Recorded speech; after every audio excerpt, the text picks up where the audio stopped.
As the midnight hour creeps like a sluggish ghost over the shadowy, flickering walls of the plague ward, a certain ritual begins sown that's as much about survival as it is about a bizarre, masochistic form of self-torture dressed up in the garb of preparedness.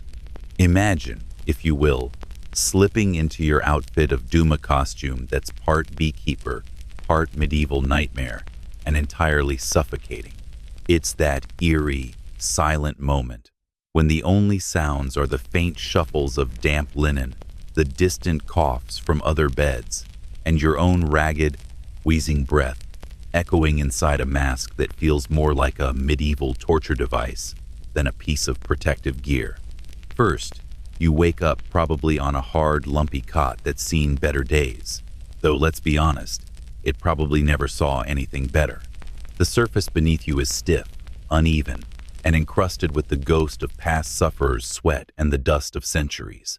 The air around you is thick, with an oppressive mixture-damp straw, unwashed linen, and whatever foulness your fellow sufferers managed to sweat out during the night, flesh, pus, and that faint, ever-present aroma of fear and decay.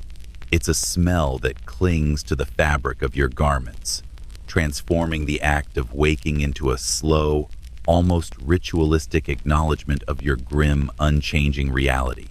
You breathe it in damp, sour, putrid, and somehow it becomes a part of you, an olfactory badge of honor in this grim carnival of death. Now comes the dressing step one in your nightly performance of apocalypse preparedness.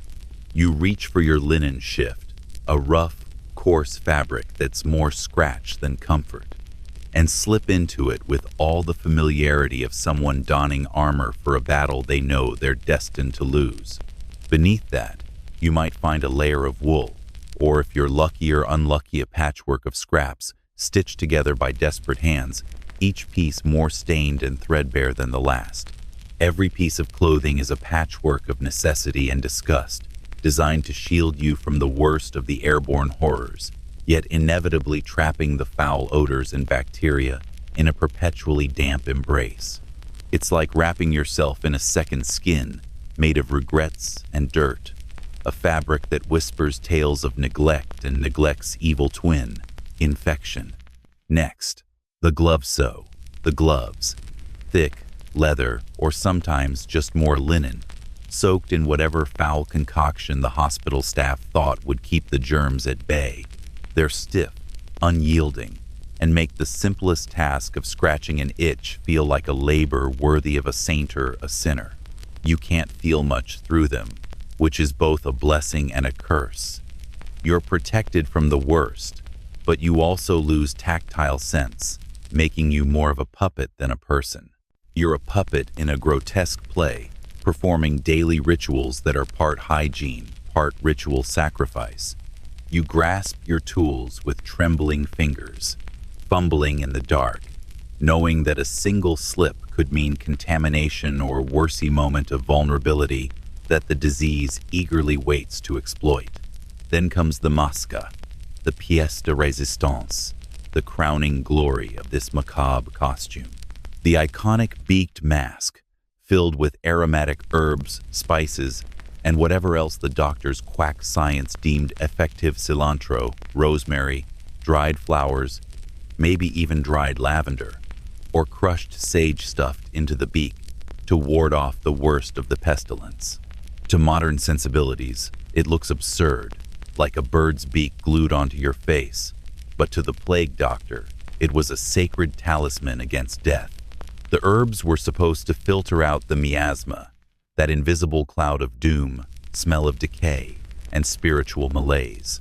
In reality, it probably just made it harder to breathe, increased your suffocation anxiety, and turned your face into a grotesque bird's maskless fashion statement. More medieval Halloween costume. Slipping the mask over your head, you're plunged into a semi-darkness only, the faint glow of candlelight illuminating your face, casting shadows that dance eerily on the walls like wicked specters.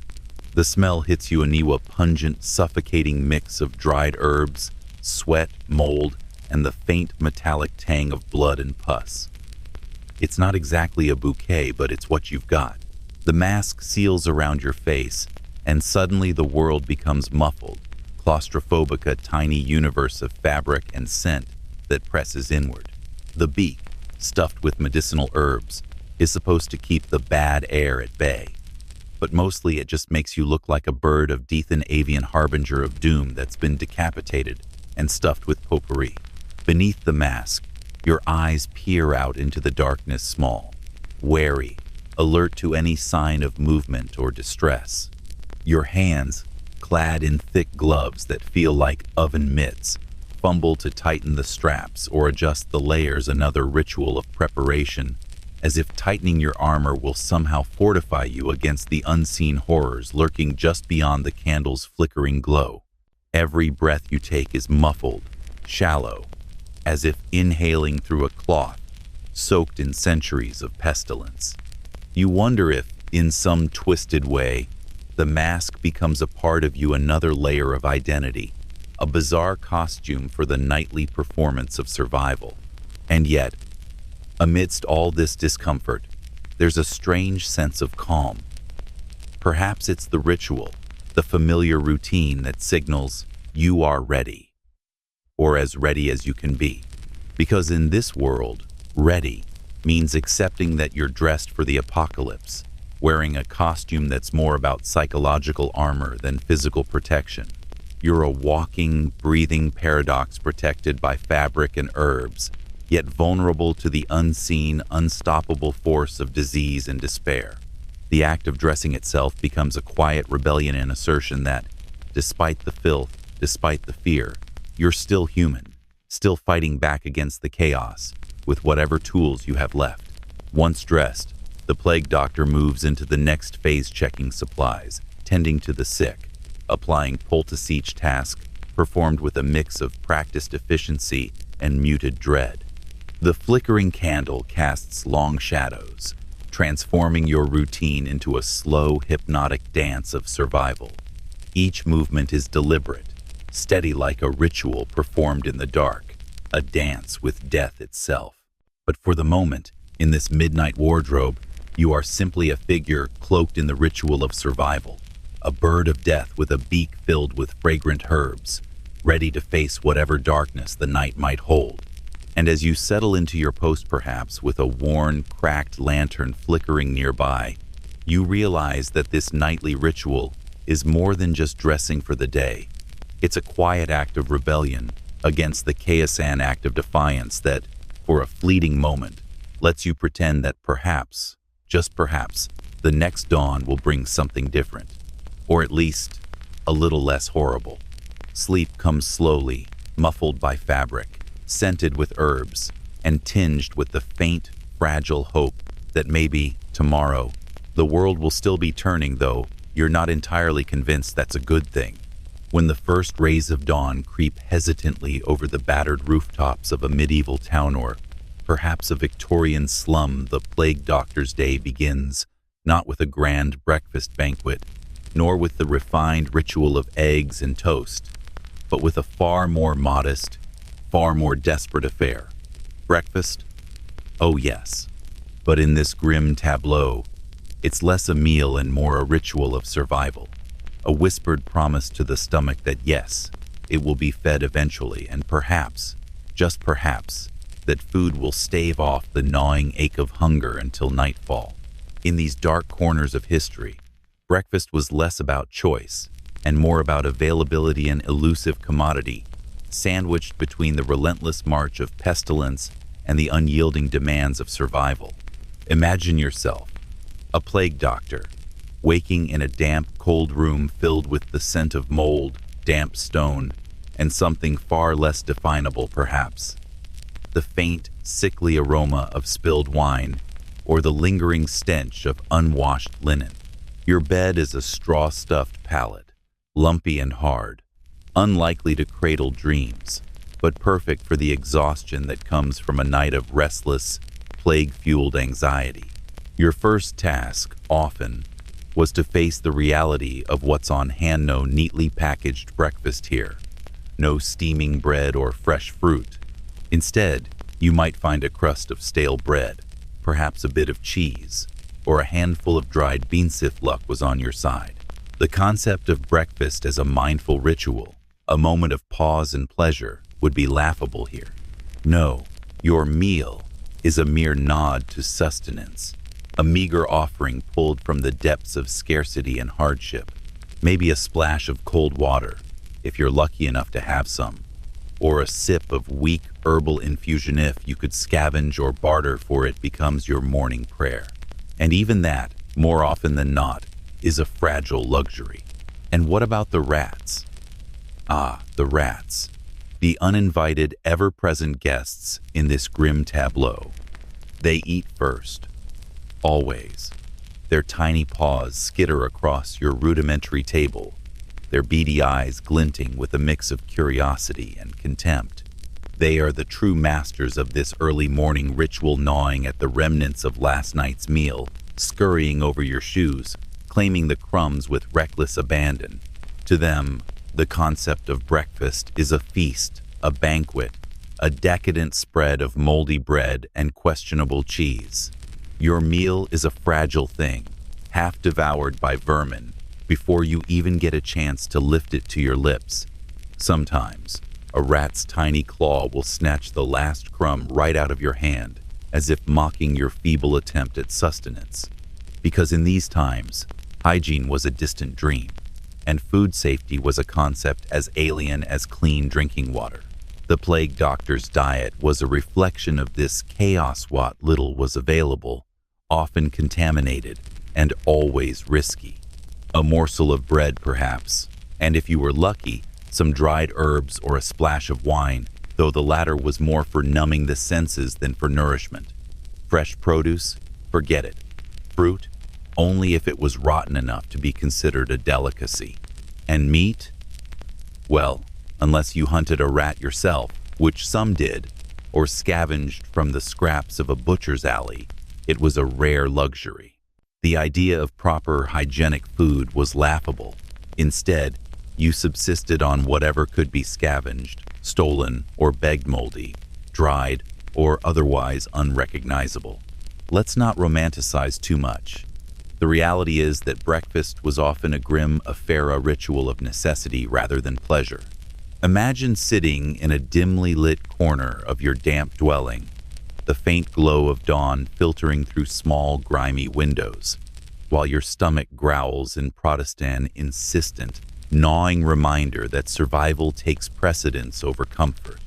You pick at your meager offering, perhaps a piece of bread so hard it could double as a weapon, or a handful of dried beans that crunch unpleasantly between your teeth.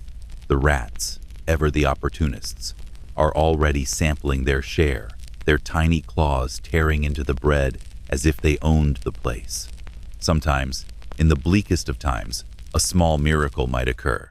A kind neighbor or a fellow doctor might share a bit of leftover porridge, or a piece of dried fish, something that temporarily alleviates your hunger, even if just for a few hours.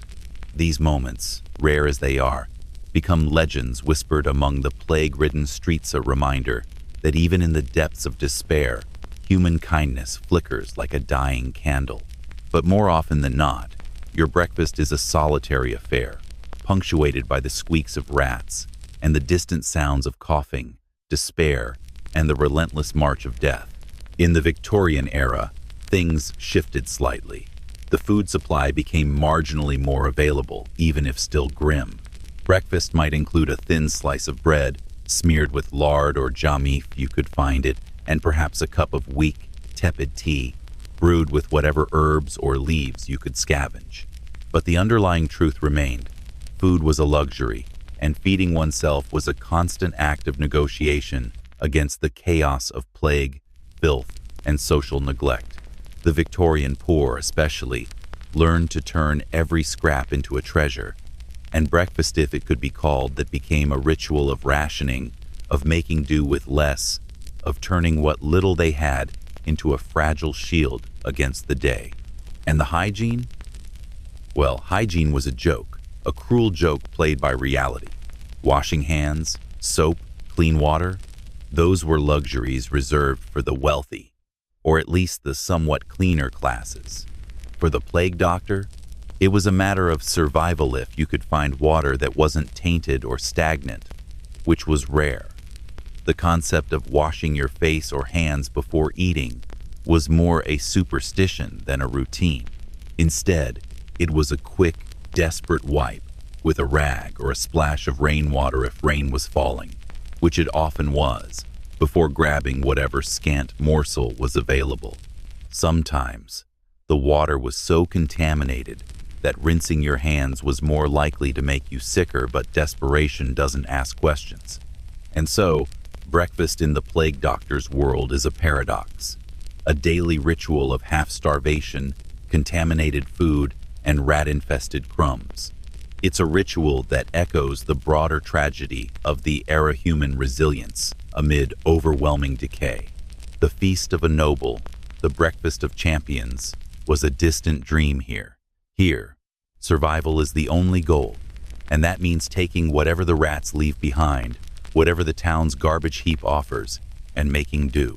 It's a slow, grim negotiation, a daily game of chance, where the stakes are your life, and the rules are written in mold and misery. In the end, these meager beginnings, these tiny, grim morsels are more than just sustenance. They are symbols. Symbols of a world unhinged, teetering on the edge of collapse, where food is a privilege, hygiene a myth, and rats are the true rulers of the dawn. And as you sit in your damp, shadowed corner, nibbling on the scraps of a world gone mad, you understand that breakfast in this dark chapter of history isn't a moment of indulgence. It's a quiet act of rebellion and assertion that, despite everything, you are still here, still fighting, still surviving, perhaps in some strange, dark way.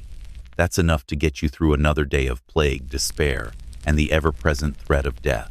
Because in these times, the first meal isn't about nourishment alone.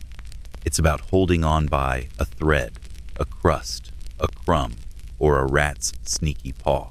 And as the dawn stretches its feeble fingers across the broken sky, you take that tiny, grim victory, because in this world, even the smallest morsel becomes a monument to resilience.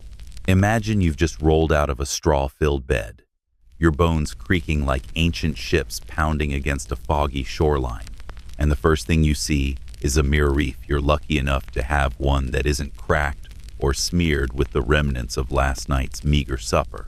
Today, you're about to don one of history's most bizarre and haunting uniforms and outfit that transforms you into a walking nightmare, a beaked sentinel of death, a kind of medieval biohazard suit that's both a symbol of hope and a tool of paranoia.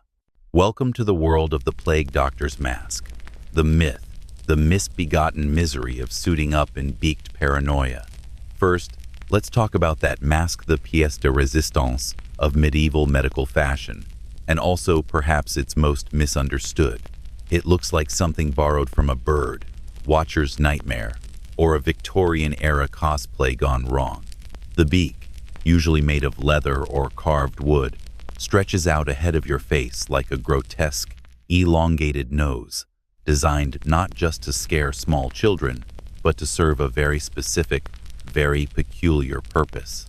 In the chaos of the 14th century, when bubonic plague was more than just a bad flu season and a true agent of terror, doctors believed that miasma foul, invisible vapors wafting through the air caused illness. The beak, then, was an attempt to ward off these deadly fumes, which, in their medieval minds, hung thick in the air like an ominous fog of doom. Inside that beak was a fragrant arsenal of herbs, rosemary, thyme, lavender, or sometimes more exotic concoctions like myrrh or camphor stuffed into cloth sacks or small glass vials. The idea? To filter and purify the toxic air before it reached your precious, vulnerable lungs. It was a primitive version of modern masks, only with more flair and less science. The fragrant herbs weren't much good, more like a medieval air freshener. Really, but the symbolic gesture of sealing yourself off from the miasma was powerful. You, the doctor, would breathe in a hot swamp of mystery ingredients, hoping that somehow These aromatic defenses would keep you from becoming a walking corpse. Because, after all, in those days, the line between life and death was as thin as a spider's silk, and a whiff of unseen death could be your last. Now, let's not forget that the mask itself was a piece of theatrical paranoian accessory designed to make you look more terrifying than the disease itself. Its beak, often 3 to 4 inches long, made you look like a strange avian prophet, perhaps a harbinger of doomer, an overgrown bird of prey, ready to swoop down and snatch the next unfortunate soul. It was a costume crafted for maximum impact, a visual warning to the suffering masses that, yes, you were the authorian. Authority armed with an absurdly alarming bird mask and a coat that looked more like a knight's armor than a doctor's uniform. Because whether you were a healer or a charlatan, in medieval times, the boundary between medicine and magic was as thin as the leather on your mask hand. The mask was your talisman, your badge of mystical authority. The mask, of course, was part of a full suit of protective clothing, long waxed-over robes, gloves, boots, and a wide-brimmed hat. Imagine, if you will, a figure emerging from the shadows of a 17th century alley, cloaked in dark, shiny fabric that glints under flickering torchlight. The outfit was designed to prevent the plague's nasty little particles from burrowing into your skin or sneaking through your clothes. It was a suit of armor against invisible assassin stinny, microscopic killers that you couldn't see, smell, or hear, like a medieval version of a hazmat suit, only more cumbersome, more theatrical, and definitely more eerie. In those days, hygiene was a joke, cleanliness was impossible, and the more you tried to protect yourself, the more you looked like a creature from a nightmare, a birdman of death, a walking satire of modern age. But here's where the myth begins to swirl and swell like a dark storm cloud. The image of the plague doctor's mask, so iconic, so grotesque, has become a symbol of the Black Death and all its horrors. Yet, in reality, the mask was not just about scaring the sick or warding off evil spirits.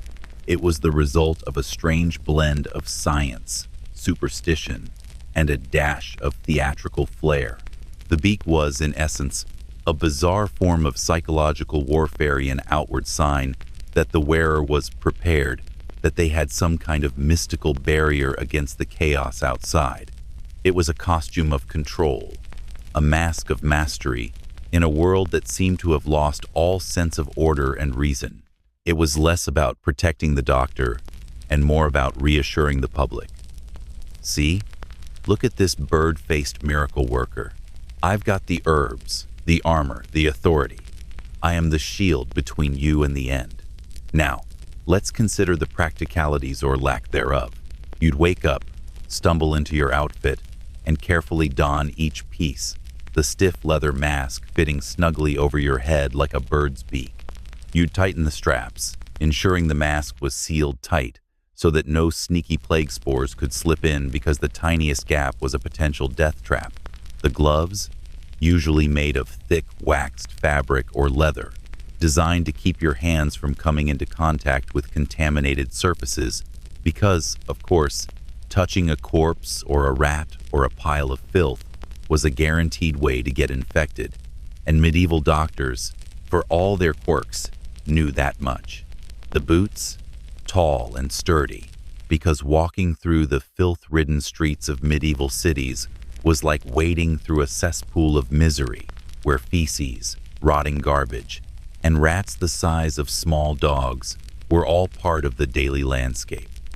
And the wide-brimmed hat, to keep splatters of contaminated fluids from falling onto your face or neck, and perhaps to give you a more intimidating silhouette walking embodiment of dread. In the dim candlelight, the doctor would look like a bizarre bird-like sentinel, a creature plucked straight from a fever dream. The mask, with its hollow eye holes, was fitted with glass or crystal lenses, sometimes so fogged they were nearly useless, making your vision blurry, your perspective warped. You'd see the world through a glassy, distorted lens, like peering into a haunted underwater realm. The beak, filled with fragrant herbs, would sway slightly as you moved like a bizarre living ornament on a ghostly figure. The smell of herbs, the grim silence of your outfit, and the weight of the mask all combined to create an atmosphere of surreal paranoia. Because, after all, in those days, the line between medicine and magic, science and superstition, was as thin as the leather on your mask. But the real question beyond the theatrical and symbolic was, did it work? Well, not exactly. The plague doctor's suit was more about psychological reassurance than actual protection. The masks, the herbs, the robes, they all served as a kind of armor of reassurance for the doctor, a way to convince oneself that one was doing something, anything, to stave off death. Because in a world where the death toll was measured in millions, and where the air itself seemed to conspire against you, having a strange beak on your face was better than nothing. It was also a way of distancing oneself from the suffering like wearing a costume at a Halloween party, only this one was deadly serious.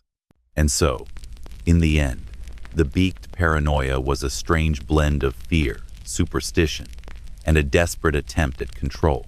The mask's mythos grew over centuries, becoming a symbol of horror, something that looked so bizarre, so otherworldly, that it could only belong to the realm of nightmares. Yet, beneath that myth lies a curious truth. The plague doctor's outfit was as much about the limits of medieval medicine as it was about the fears that swirled like a dark cloud over every cobblestone street. It was a costume born of misery, worn as armor against the chaos, and forever etched into the shadowy corners of history's collective nightmares, a visual echo of humanity's endless struggle to tame its fears and threats, no matter how grotesque or irrational they might seem in hindsight. As dawn's faint, trembling glow seeped sluggishly through the narrow, dirt-stained windows of the plague doctor's quarters, more likely the rickety makeshift hut, the shadowy alleyway, or the forgotten corner where he'd set up his grim little shop, the city began to stir from its deathly slumber. The air, thick and oppressive, clung to every brick, every cobblestone, and every ragged cloth hanging from windows like tattered banners of despair. It was a scent woven from damp stone, stale straw, and the faint aroma of last night's unwashed linen-sand olfactory tapestry that told stories of sickness, neglect, and the endless cycle of suffering. Slowly, the city's heartbeat emerged, an unsettling symphony of coughing fits, the distant clatter of cartwheels over uneven cobblestones, and the mournful, almost primal wail of a child already caught in the first clutch of the day's relentless miseries. And so, as the first light cautiously crept into the gloom, casting faint shadows across broken door frames and cracked walls, the grim morning routine began. The plague doctor, clad in that iconic bird-beaked mask and eerie, beaked sentinel, began his daily rounds. But these weren't the kind of rounds you'd see in a modern hospital, no. These were stitched together from desperation, superstition, and a dash of grim curiosity. The morning started not with a gentle awakening, but with a slow, deliberate movement and almost ritualistic preparation, like a shaman gearing up for a spiritual journey into the depths of pestilence where no amount of antiseptic could reach. First, he'd check the queef, you could call it that of the city's diseased and dying. Imagine a ragged line of souls, some moaning softly, some unconscious, others just staring blankly into the cold, indifferent air, waiting for the inevitable.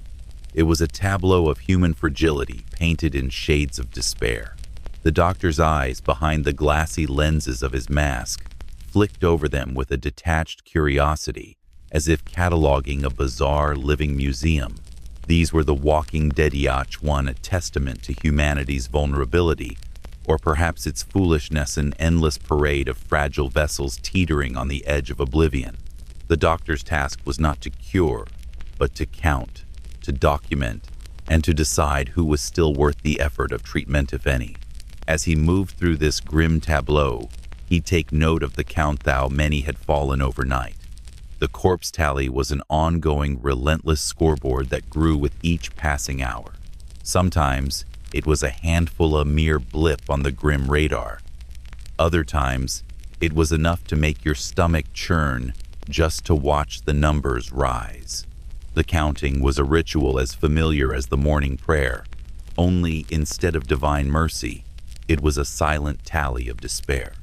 No matter how brutal the death toll, the doctor kept calm, an essential trait in a profession where death was the only certainty, and panic was an enemy worse than the pestilence itself.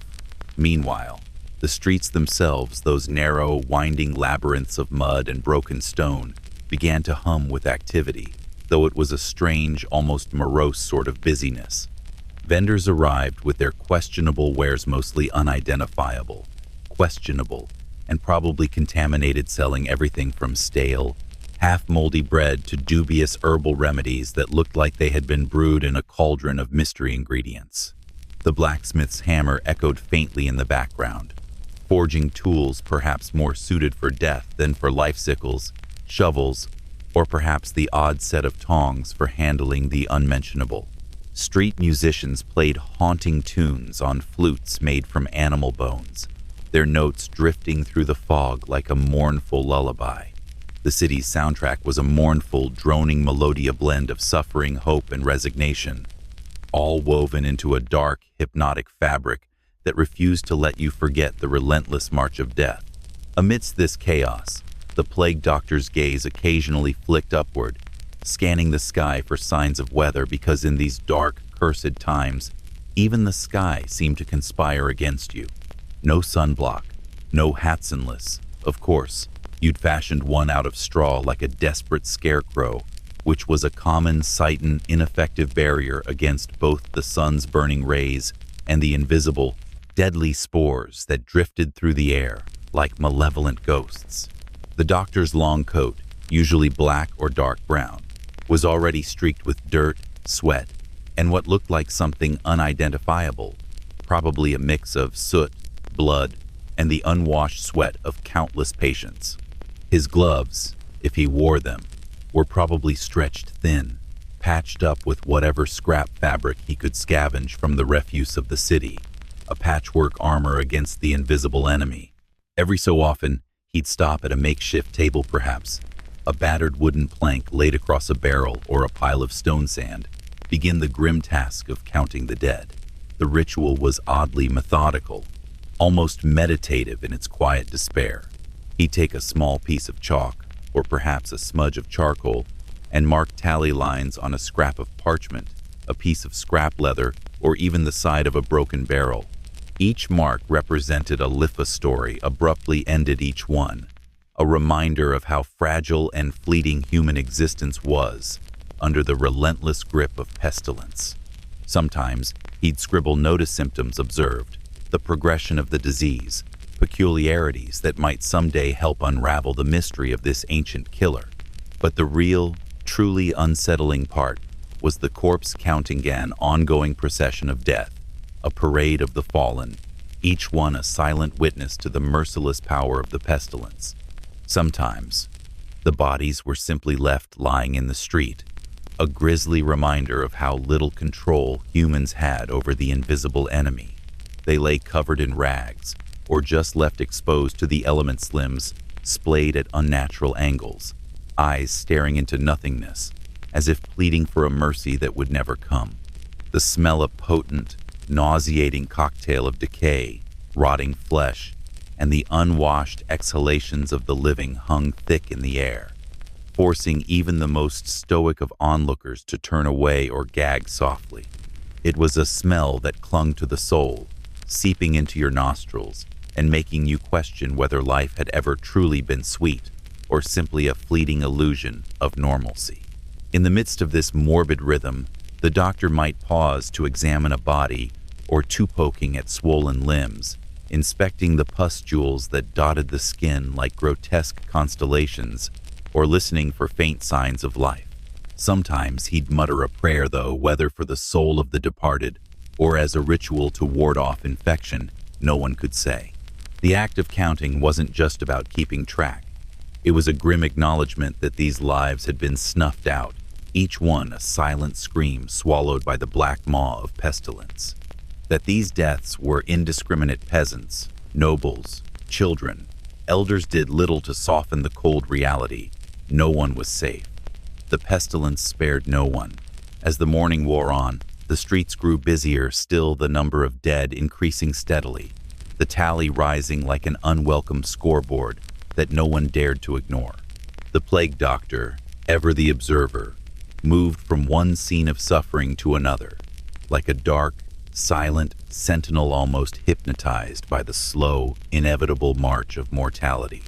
When a new patient arrived, perhaps coughing violently or clutching their belly in pain, the doctor's demeanor shifted subtly, a flicker of something unreadable passing across his eyes. A quick assessment, a note made, a decision whether to treat or simply record the inevitable. Sometimes, he'd prepare a potent mixture of herbs, sulfur, and other medieval remedies, hoping that this concoction would slow the disease's relentless march. More often than not, it was a futile gesture, just another act of defiance against the unstoppable tide of death. Throughout these early hours, there was a strange, almost hypnotic quality to the routine. The hum of voices, the scrape of chalk on parchment, the faint coughs and moans, all these sounds wove together into a sluggish, mournful symphony of survival and surrender. The city, in its grim resilience, seemed to breathe with the plague's rhythmic living soul caught in a slow, haunting dance with mortality. And the plague doctor, with his bird-like mask and somber duties, was both witness and participant and unyielding guardian of this macabre ballet, forever on the edge of despair yet bound by an unspoken duty. As the morning's light waned and the shadows lengthened, the count continued. Bodies piled higher, the streets filled with the echoes of suffering and unending tragic chorus. The ritual was far from over, but for now the first act had played out. The plague doctor, silent and steady, prepared for whatever the next hour would bring. In his calm, unflinching gaze, there was perhaps a flicker of something resignation, resolve, or a hollow acceptance of the darkness that had become his world. The day had only just begun, and the relentless tide of death continued its unbreakable imagine, waking up at dawn, the air thick with the scent of damp stone, and something less identifiable, perhaps a whisper of mold, maybe a lingering hint of last night's unwashed humanity. The flickering candlelight dances across the rough-hewn walls of your humble abodia, makeshift tableau of necessity, urgency, and the faint promise of salvation. You are a plague doctor, a figure shrouded in mystery, whose days are dictated not by the clock, but by the pressing needs of those who believe you hold the key to their survival, at least to their continued existence. And today, the ritual begins anew, making house calls, knocking on death's door, sometimes peering into the chamber pot of humanity's most grim and unglamorous rituals. First, let's set the scene. You, a plague doctor, are not merely a medical professional but a roving symbol of hope. Your long, dark cloak billows behind you as you step into the muddy streets, your beak-like mask, a grotesque yet oddly comforting fixture. It's a strange career choice, considering your office is a cramped, often unlit room, and your patient could be anyone from a trembling child to a stoic merchant clutching his last coins. Your first task? To prepare yourself. You don't just walk into a sick person's home. You arrive as a harbinger of both dread and healing, a walking, breathing symbol of death's proximity and the slim hope of salvation. Now, imagine the routine of a house call. You arrive at the door, which is usually a battered wooden portal that groans like a dying beast. You lift your hand gloved because, well, hygiene was a bit of a joke in medieval times and knock. No fancy bell system here. Just a firm rap, maybe two, maybe three, depending on your mood or the urgency. The door opens with a creak, revealing a dimly lit interior. a cramped room filled with the smell of sweat, burnt candles, and the unwashed. Sometimes, the sick person is laid out on a ragged mattress, their face a ghostly pallor, eyes flickering with feverish paranoia. Other times, it's a whole family gathered around a single candle, their faces gaunt, their breath ragged, clutching their possessions or their last hope. Your first act? To peer into the room, assessing the scene with a calm, practiced eye that's seen more than its fair share of misery. No stethoscope? No problem. You rely on the faintest signiskin that feels like a hot swamp of mystery ingredients, pulse that thrums like a distant drum, and the telltale signs of despair etched into the sick person's face. You nod solemnly, as if to say, "Yes, I see you. I understand the gravity of your suffering." Then, you step inside, your heavy boots squelching through the muddy threshold because in the medieval world, cleanliness was a luxury, not a given, and your footwear often carried more bacteria than the local sewage system. You might even notice the faint imprint of footprints from previous visitors, their germs lingering like a curse on the already cursed floorboards. But here's where things get truly fascinating and a little unsettling. Your method of examination. You don't just poke and prod like a modern doctor with their shiny tools. No, you sniff. Yes, sniff. Because in the absence of accurate diagnostic tests, your sense of smell becomes your most trusted ally. A whiff of the patient's breath, their sweat, or even the foul circulating air, these are clues whispered from the depths of history. Fever, the smell of burnt sugar perhaps. Chills, the faint scent of damp earth. You learn to read these olfactory signs as if they're a secret language, a Morse code of misery, deciphering their meaning with the patience of a seasoned cryptographer. You might even hold your breath for a moment, trying to block out the miasma that seems to seep from every pore, every breath, every unwashed layer of humanity. As you work your way through the ritual of medical care, you might reach for your trusty bagan, increasingly grim collection of remedies, many of which are more about tradition and superstition than science. You produce a mixture of herbs, vinegar, and the odd bit of animal fat, applying it with the gentle touch of someone who's seen this scene 1,000 times before, like a grim artist painting the same sick portrait over and over. Or perhaps, if you're feeling particularly brave, you'll whip out the infamous plague salve, a concoction of mysterious ingredients that might include garlic, onion, or even earth from a graveyard because, why not? It's all about the belief that something, anything, might stave off the inevitable. Sometimes you'll mutter an incantation or cross yourself in a ritual that's part medical, part superstitious, and entirely necessary to maintain your own fragile hope. Now, here's where the house call reaches its peak of bizarre ritual, the chamber pot. Ah, yes, the humble chamber pot of porcelain or ceramic vessel that served as both bathroom and confessional in medieval homes. Think of it as the medieval version of a modern trash can, but far more personal and far more revolting. You see, toilet hygiene in those days was a joke that never quite got a punchline. Small talk, but try not to breathe too deeply. You, the plague doctor, might be called to examine a patient who's been lying in bed for days, surrounded by a small mountain of chamber pots, filled with the waste of human misery. Sometimes, the sick person's family would bring it to you, as if it were a sacred object. Here's the chamber pot, they say, as if offering a gift from the depths of a cesspool, their faces pale but proud. And what do you do with this chamber pot?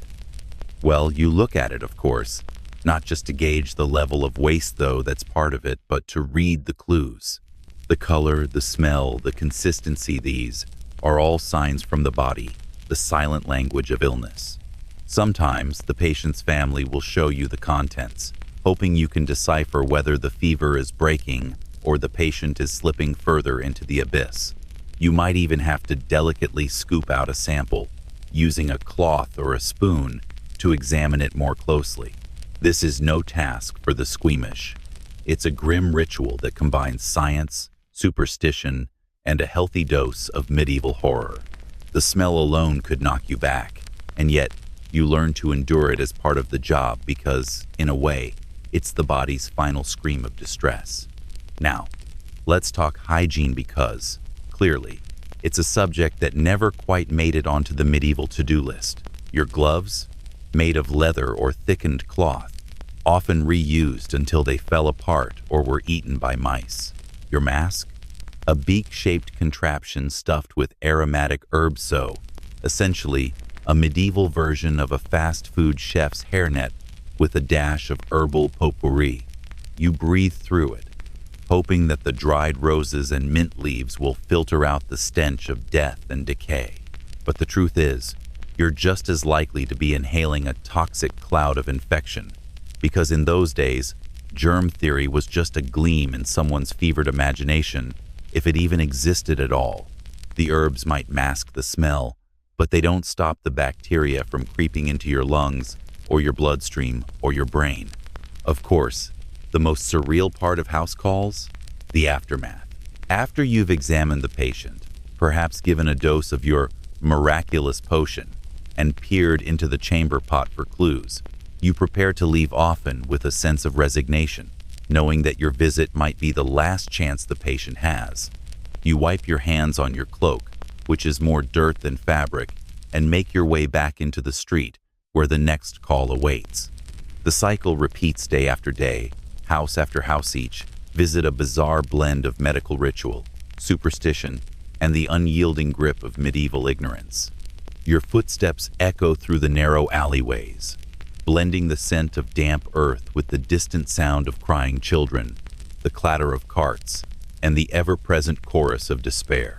Because in the end, you're a wanderer in a world where death lurks behind every door, and the only certainty is that the next chamber pot is just around the corner waiting to whisper secrets of sickness no modern doctor could ever hope to understand. Imagine, just for a moment, that you are a plague doctor cloaked in that ominous, beak-wielding costume, shuffling through a dimly lit chamber filled with the pungent scent of herbs, sweat, and something darker, something unnameable, like the very breath of death itself. You approach a patient, not just any patient, but a human wrapped in the universal language of suffering eyes wide with fever, limbs trembling like fragile twigs in a storm, the skin mottled with red and pallor, an unsettling map of life hanging in the balance. And yet, amid the chaos and despair, there is a strange, almost ritualistic dance of small talk, the kind that's less about social grace and more about survival, connection, and perhaps a desperate attempt to keep the dread at bay. Small talk with the suffering, bedside manners from a safe distance.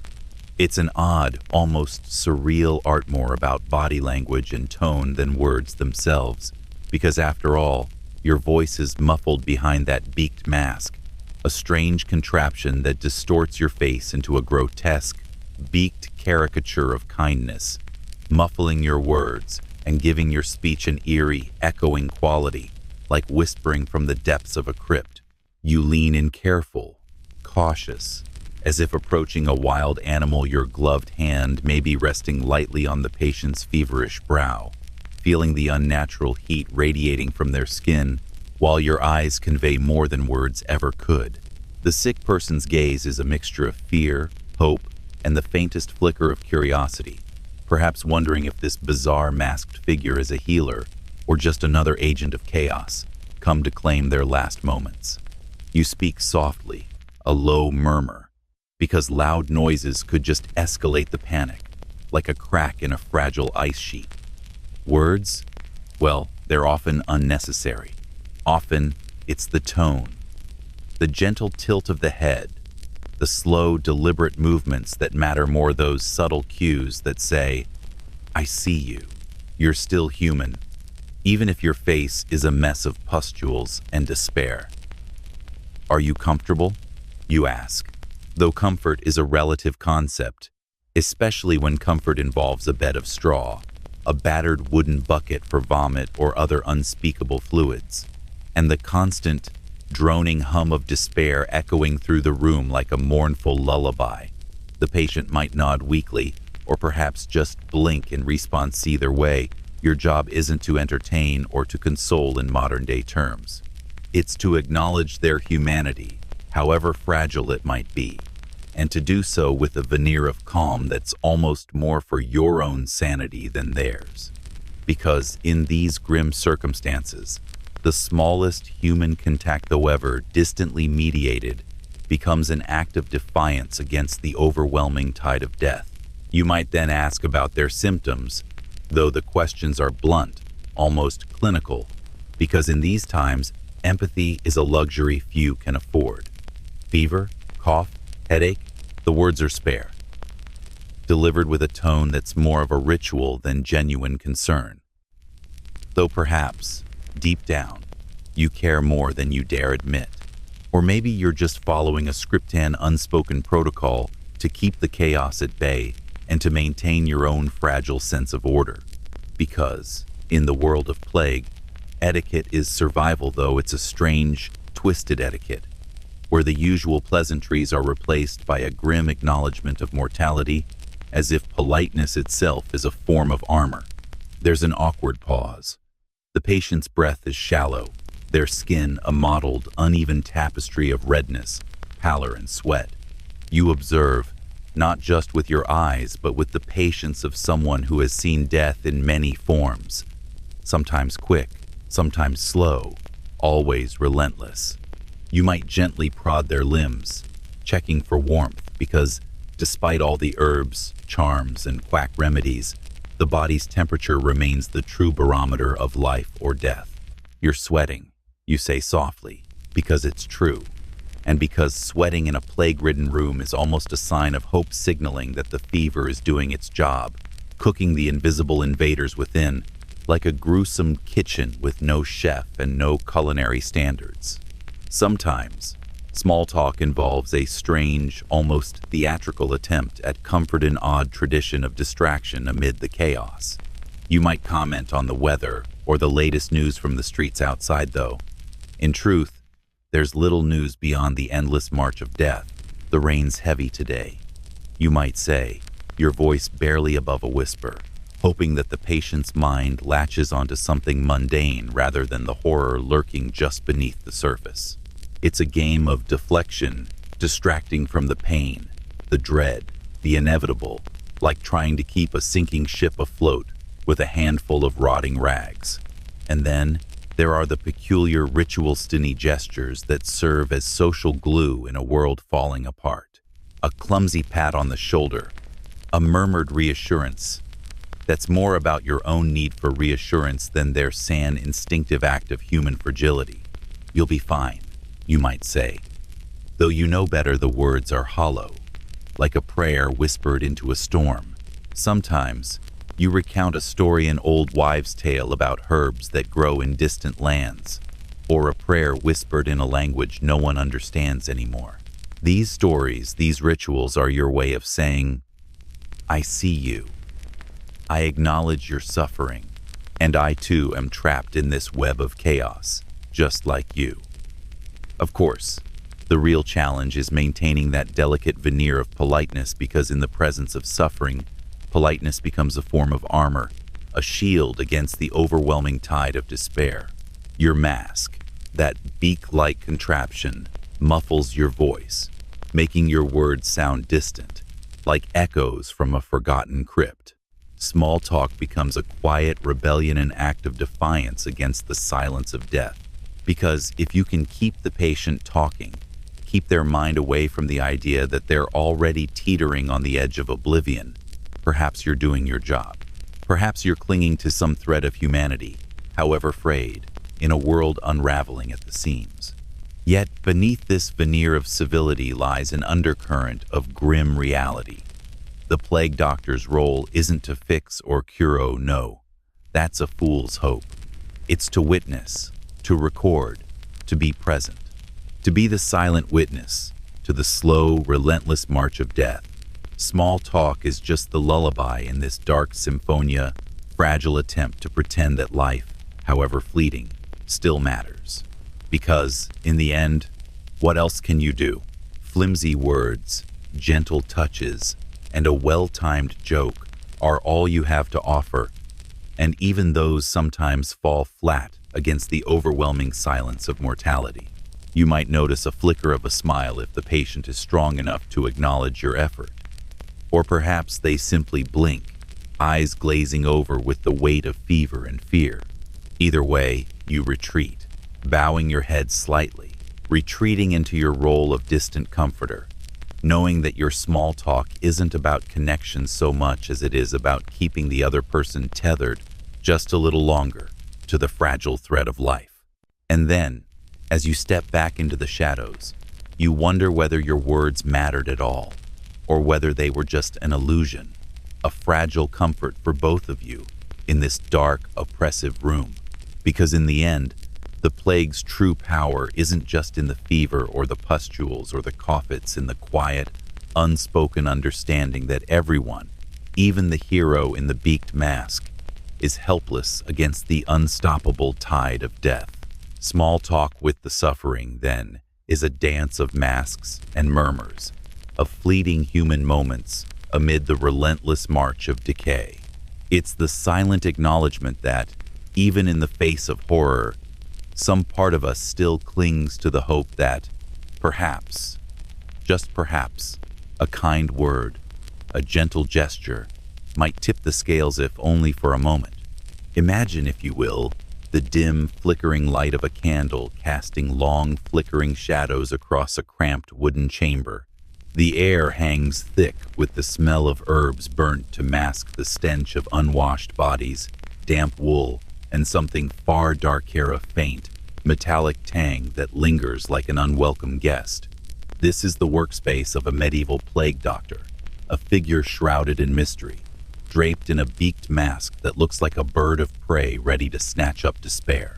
But behind that eerie facade lies a toolbox and arsenal of what can only be described as cursed, bizarre, and bizarrely ineffective tools that reveal the strange, often horrifying world of medieval medicine. Let's start with the star of medieval quackery, bloodletting.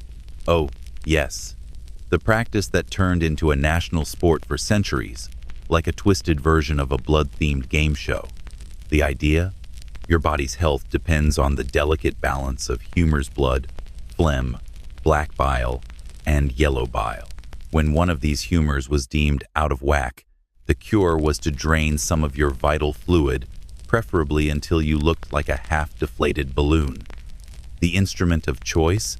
The leech, a tiny, slithering parasite that would latch onto your skin like an overenthusiastic puppy, eagerly gorging itself on your life essence. Or, if leeches weren't available, a sharp, rusty knife or a lancitan, elegant term for a tiny, blood-stained dagger, would do the trick. Imagine lying there, your body stretched on a wooden bench, a grim-faced barber surgeon or worse, a town barber moonlighting as a healer approaching with a gleam in their eye. They'd make a small incision, sometimes with more enthusiasm than skill, and watch as your blood dripped out in slow, thick rivulets. The whole process was less a healing ritual and more a testament to the human capacity for self-delusion, a sort of medieval game of how much blood can we lose before you faint? And faint you would, because medieval medicine had a way of turning a simple blood draw into a near-death experience. The good news? If you survived, you were deemed cured, or more accurately, you were just too weak to complain anymore. But bloodletting wasn't the only tool in this cursed toolbox.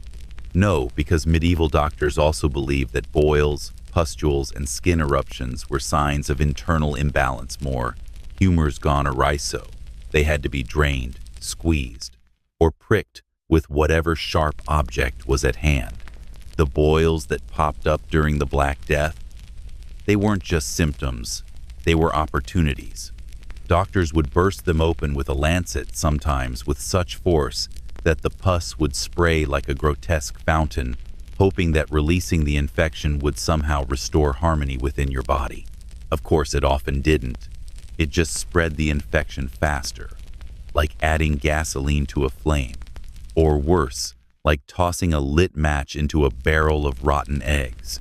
And speaking of boils and skin afflictions, medieval medicine had a fondness for cures that sound more like cruel jokes than actual treatments. For instance, they'd apply poultices made from a mash of plants, animal parts, and brace yourself things like ground-up mummies or even human excrement. Yes, mummies, because the ancient Egyptians were thought to possess mystical healing powers, or so the medieval doctor's imagination believed. Imagine the scene. A doctor, wearing his beaked mask, smearing a paste of ground mummy onto your boil, whispering incantations that sound like ancient curses, while the patient's eyes bug out in horror. No wonder many patients thought they were already doomed. But perhaps the most bizarre part of their cursed toolkit was the reliance on guesswork, blind, desperate, and entirely unscientific. The medieval doctor, armed with only his intuition, superstition, and a smattering of Latin words he probably mispronounced, would diagnose your ailment based on the shape of your urine, the color of your stool, or the position of the stars. Sometimes, they'd examine your tongue because apparently the tongue was the window to the Suland, decide whether your health was out of balance. If the tongue was coated in a thick, white film, probably cold humors. Red and inflamed, heat and fire.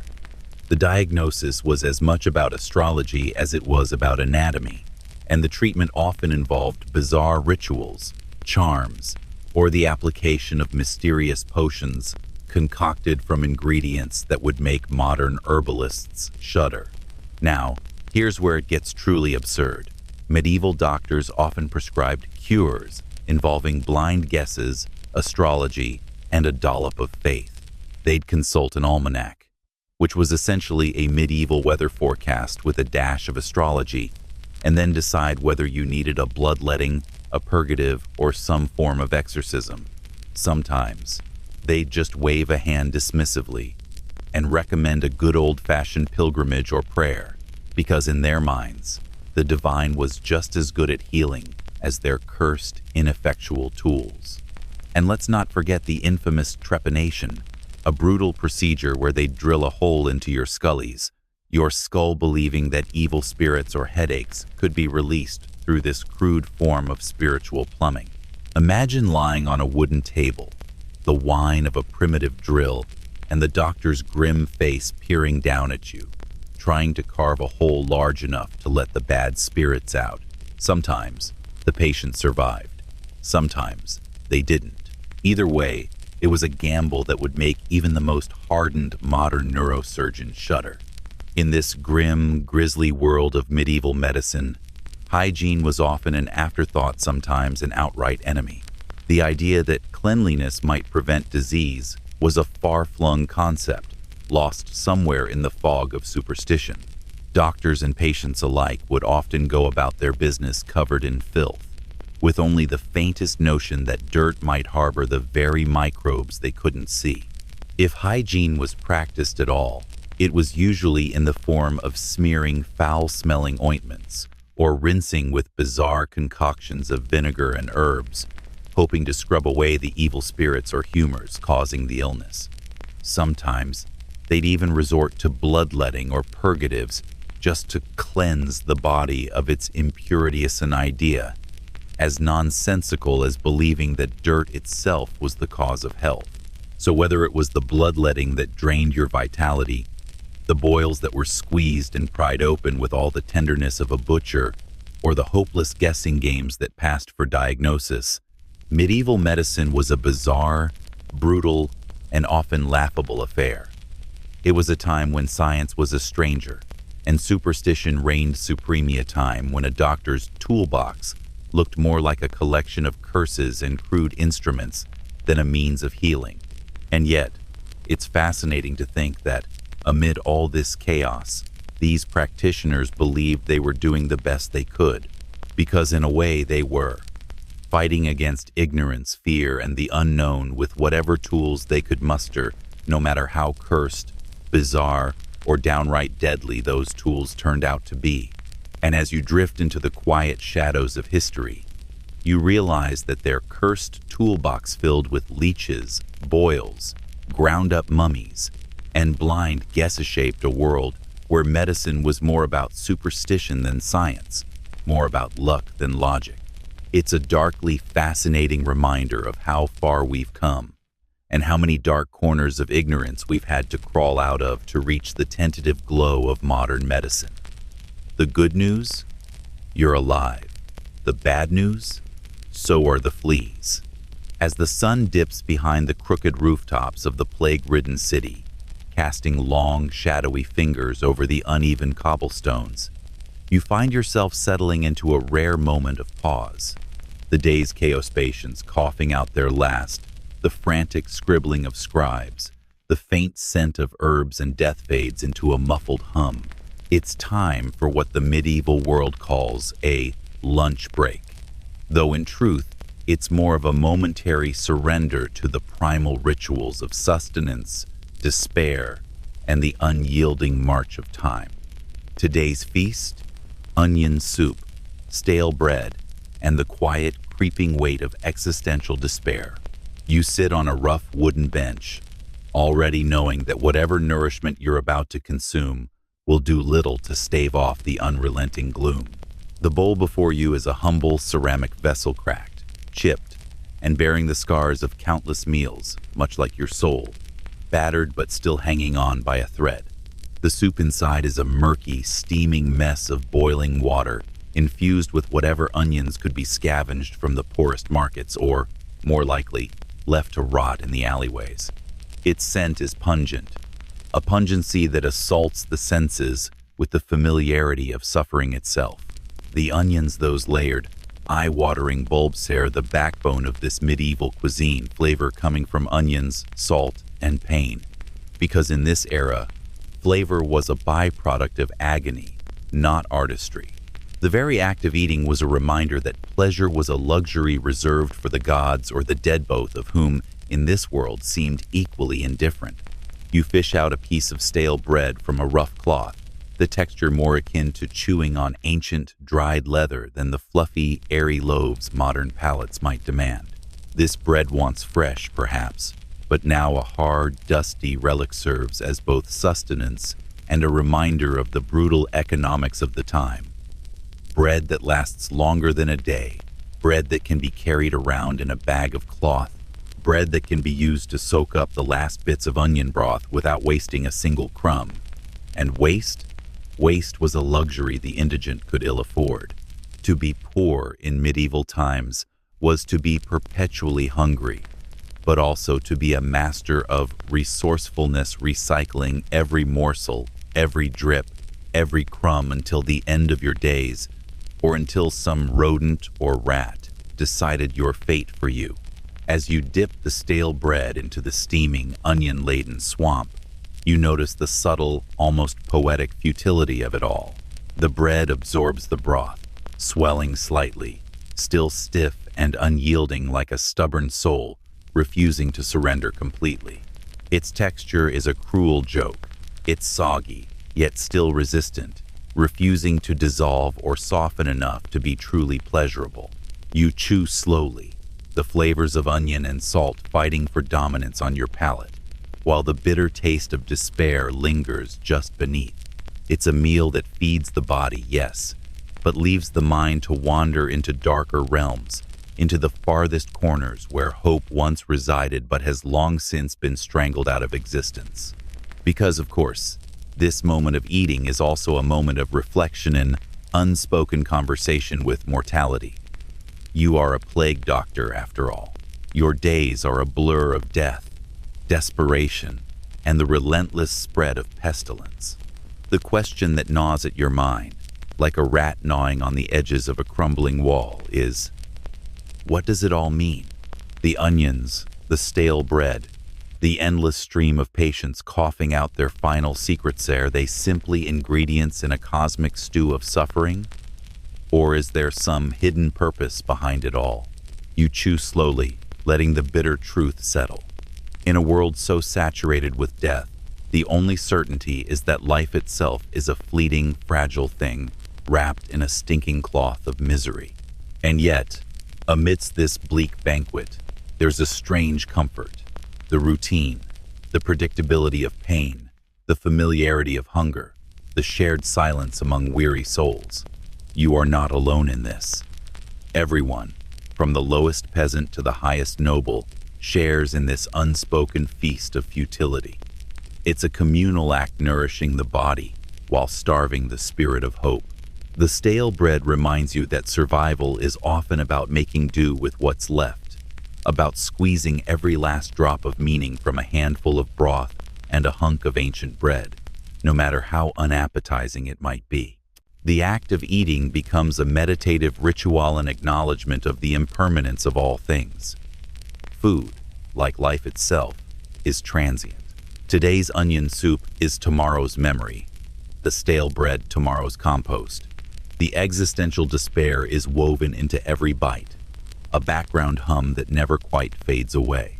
It's the sound of a world that refuses to be sweetened by hope, a place where even the simplest act, feeding oneself, becomes a silent protest against the chaos that threatens to swallow everything whole. In this moment, the mind drifts further. You think about how, in medieval times, hygiene was a joke played on the unwary. No soap, no running water, just a grim parade of dirt, sweat, and the unyielding smell of decay. Your hands, stained with the remnants of herbs and blood, are more often than not a muddy mess. Hygiene was a matter of luck, or perhaps divine punishment, which meant illness was never far behind. The fleas, the lice, the rats, your unwelcome companions scuttle beneath your feet, their tiny legs pattering a drumbeat of misery as you contemplate the next patient, the next wave of suffering.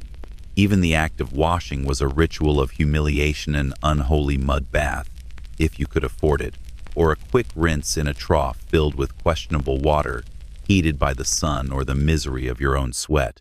And yet, amid all this filth, there's a strange form of resilience. Tiny acts of rebellion, like sneaking a sip of stale wine or hiding a sweet morsel from the pantry, become sacred. Because if life is a relentless grind of pain, then maybe, just maybe, tiny pockets of defiance are what keep you sane. They're the little cracks in the grim armor, the moments where you refuse to surrender entirely to despair. The stale bread, the bitter broth, the cold shadows, they all serve as a reminder that survival itself is an act of stubbornness. You are a creature of persistence, of endurance, like a battered ship bobbing in a storm, refusing to sink despite the tempest's fury. And in this strange, bleak ritual of nourishment, there's a paradoxical beauty. The mundane act of eating, so insignificant in the grand scheme, becomes a tiny act of rebellion. It's a reminder that even in the depths of darkness, life presses on, clinging to the edge of existence with grim, unyielding tenacity. So, you sit there, spoon in hand, eyes half-lidded, contemplating the universe's cruel sense of humor. The good news? You're alive. The bad news? So are the fleas, the rats, and the endless stream of death that flows like a dark, persistent river beneath your feet. The meal ends not with satisfaction, but with a quiet resignation. The broth cools, the bread grows harder, and the shadows lengthen once more, swallowing the remnants of hope. You wipe your hands on your stained apron, knowing that this moment, this brief, bitter respite will soon be replaced by the next wave of suffering, the next wave of loss. But for now, in this fleeting lull, there's a strange beauty in the routine. The mundane act of consuming onion soup and stale bread becomes a tiny act of rebellion, a reminder that, even in the depths of despair, life persists, clinging stubbornly to the edge of existence. Because in the end, perhaps that's all we have. The resilience to keep going, biting into the sour, gritty reality of it all, one unappetizing morsel at a time. Imagine, if you will, the peculiar ballet of Quarantinian, elaborate, sometimes baffling dance, where the steps are dictated by fear, superstition, and a dash of the grotesque. Quarantine quirks. The art of avoiding the plague takes us deep into the strange, often surreal world of medieval and Renaissance attempts to keep death at bay, attempts that, more often than not, danced dangerously close to the edge of chaos. First, picture yourself as a humble townsperson, perhaps in Venice or Florence, where the Black Death's shadow looms like a malevolent cloud, thickening every morning's fog with dread. The authorities, in their infinite wisdom, or perhaps in their desperate confusion, devised what might be the earliest version of social distancing, but with a flair that would make modern health campaigns look downright minimalist. They declared that anyone showing even the faintest sign of illness must be immediately isolated. This was not a matter of polite quarantine. It was an emergency decree that turned entire neighborhoods into ghost towns overnight, leaving behind empty streets echoing with the footsteps of ghosts and the whispers of the terrified. But here's where the quirks begin to bloom like mold on bread, especially pungent mold in this case. Because in those days, the understanding of contagion was a patchwork of superstition, hearsay, and half-baked theories.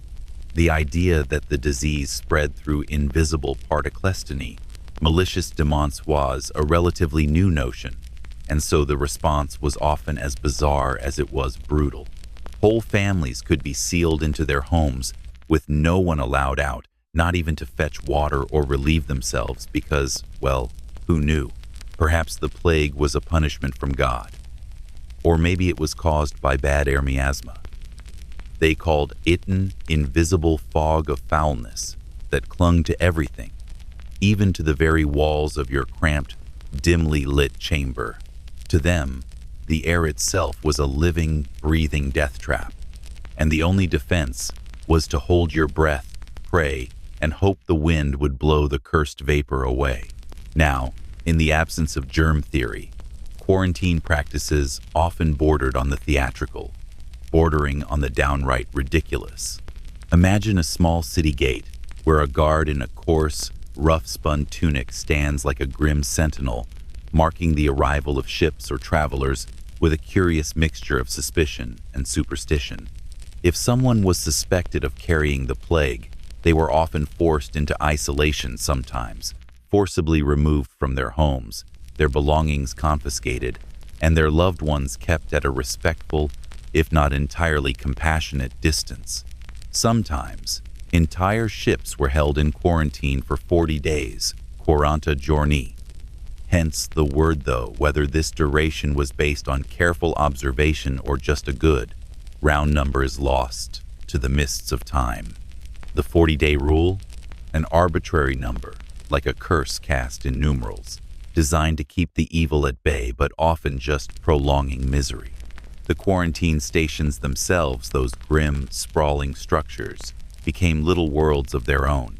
They might be floating on the water, like Venice's Lazaretto, or perched on the outskirts of town, surrounded by walls that seemed more symbolic than effective, more like a theatrical stage set than a real barrier to disease.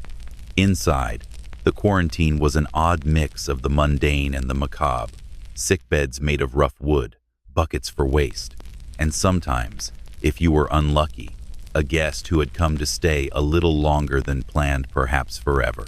Because you see, the quarantine was not just about keeping the disease out. It was also about what was inside, namely, the fleas, the rats, and the unspeakable filth that made these places into hotbeds of misery and mystery. And speaking of filth, let's not forget the sanitary auditive. They could be called that, like the famed plague pits, where the dead were dumped in vast, ghoulish graves. Sometimes these were mass graves, graves so full of bodies that they looked like the earth itself was vomiting, and sometimes they were more ritualistic, with the dead laid out with strange reverence, as if to keep some semblance of dignity amid chaos. The idea of hygiene, of course, was primitive at best. No soap, no sterilizations, just a handful of herbs and prayers, perhaps, to ward off the evil eye. Sometimes the infected were buried alive by accident, because the symptoms, fever, swelling, blackened bubo, progressed so rapidly that even the most experienced healer might mistake death for a grim, final joke. Imagine the horror. A healer, with trembling hands, pronouncing someone dead, only to find them stir in the dirt a few hours later, and then, well, chaos ensues. Now, how did the quarantine officers, those stalwart, often eccentric figures, manage to keep the plague from spreading? Well, with a mixture of draconian rules and bizarre rituals. They would patrol the quarantine zones, sometimes armed with nothing more than a bell and a stern glare, to ensure no one sneaked out or in. And if someone tried to escape, they faced the wrath of the town's collective paranoia, sometimes even a public flogging or exile.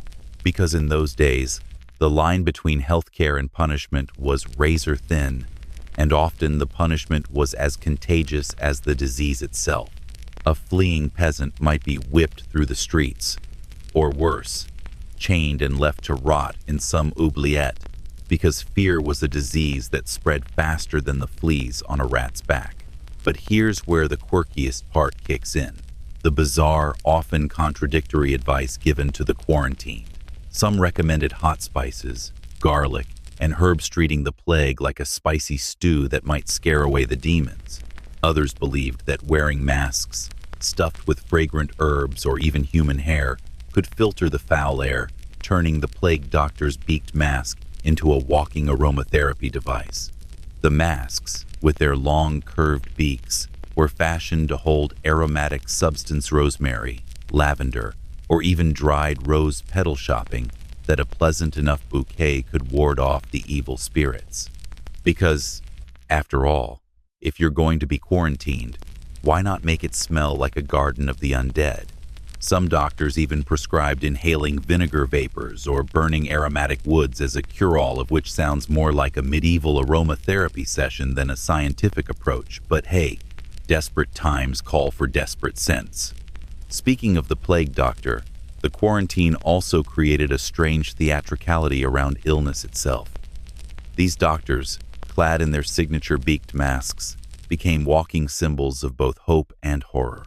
They wandered through the quarantine zones, their masks stuffed with herbs, their long coats like something out of a gothic nightmare. Their role was to diagnose, to treat, and yes, to scare. Often, their treatments involved bizarre concoctions of herbs, poultices, and sometimes a dose of extreme cruelty like bloodletting, which was less a treatment and more an ancient form of medieval blood sport. They believed that extracting blood could balance the humors, but in reality, it mostly balanced the blood of the dying gand, sometimes their own. Meanwhile, the infected, caught in a web of quarantine and superstition, often found themselves at the mercy of both the disease and the bizarre treatments.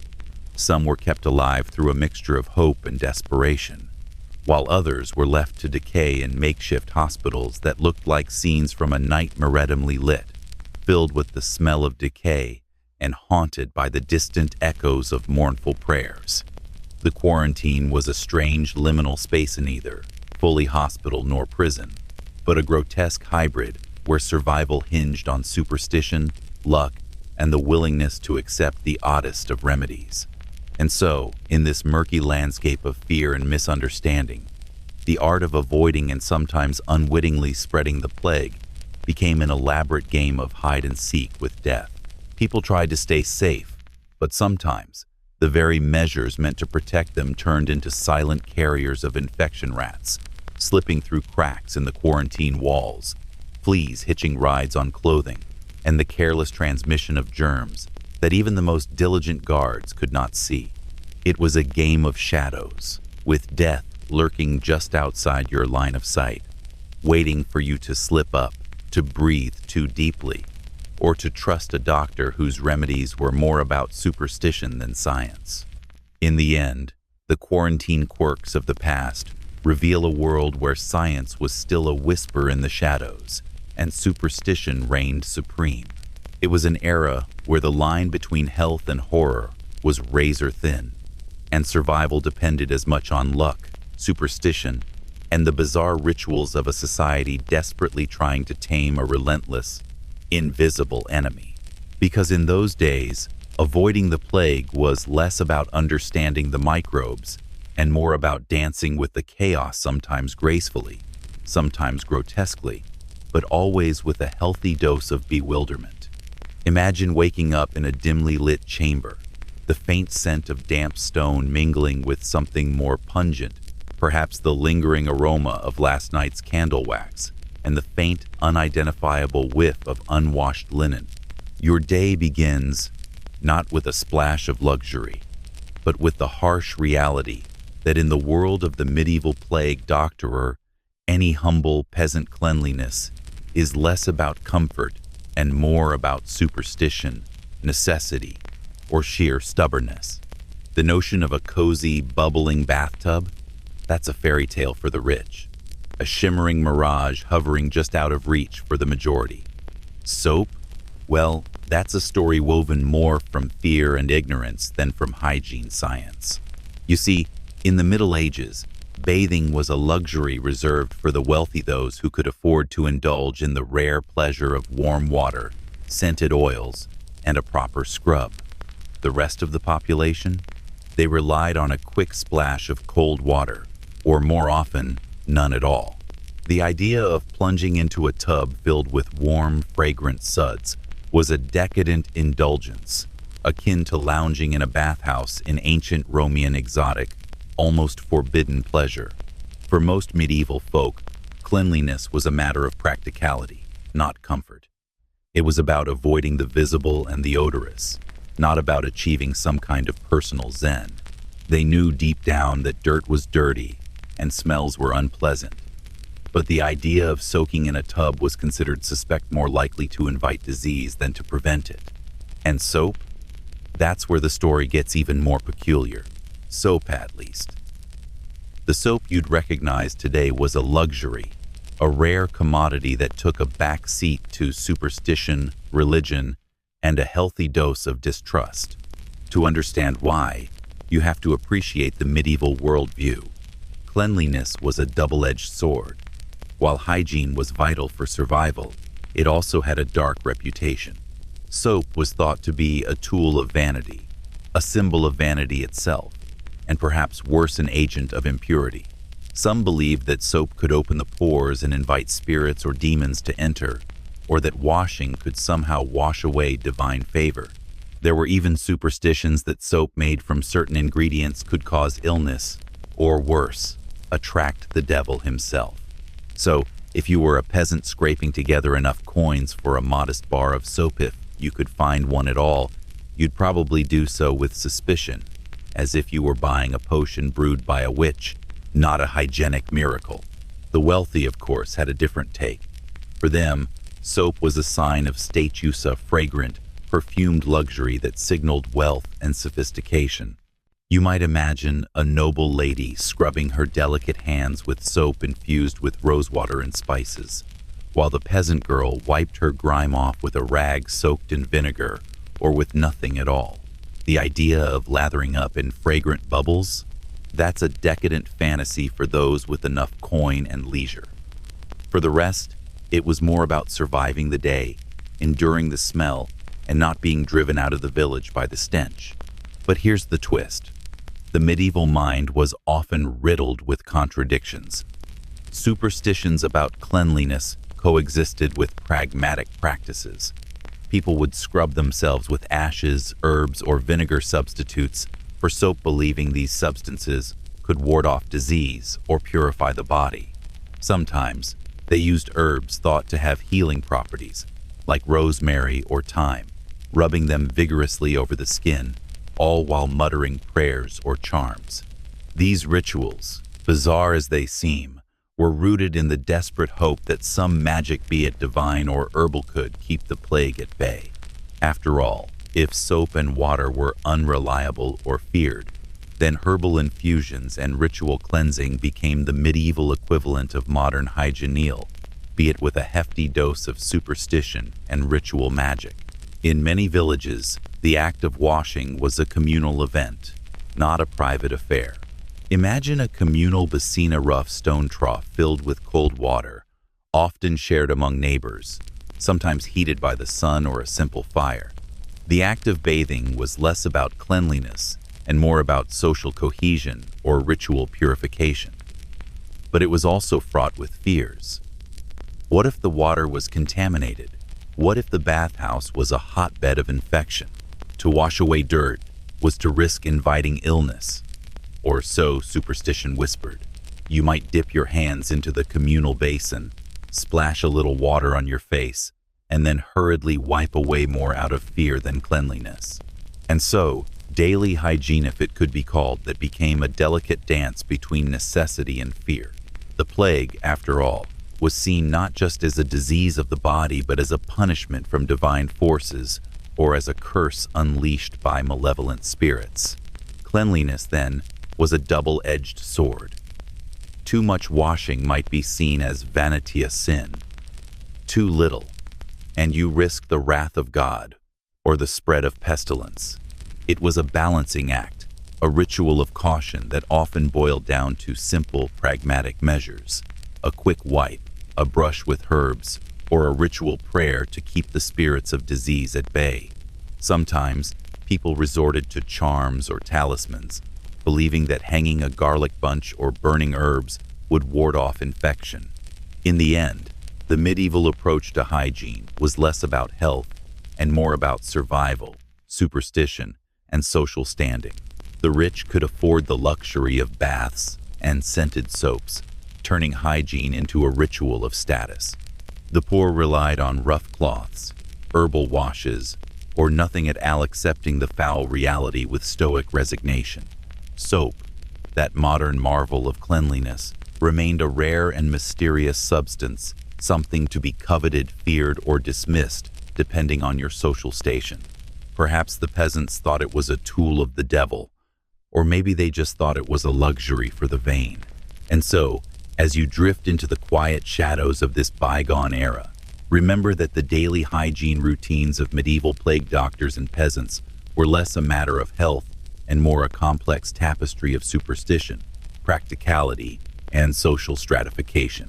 It was a world where cleanliness was both a shield and a threatened, ambiguous, fragile thing, much like the fragile hope that any of them would survive the next plague year.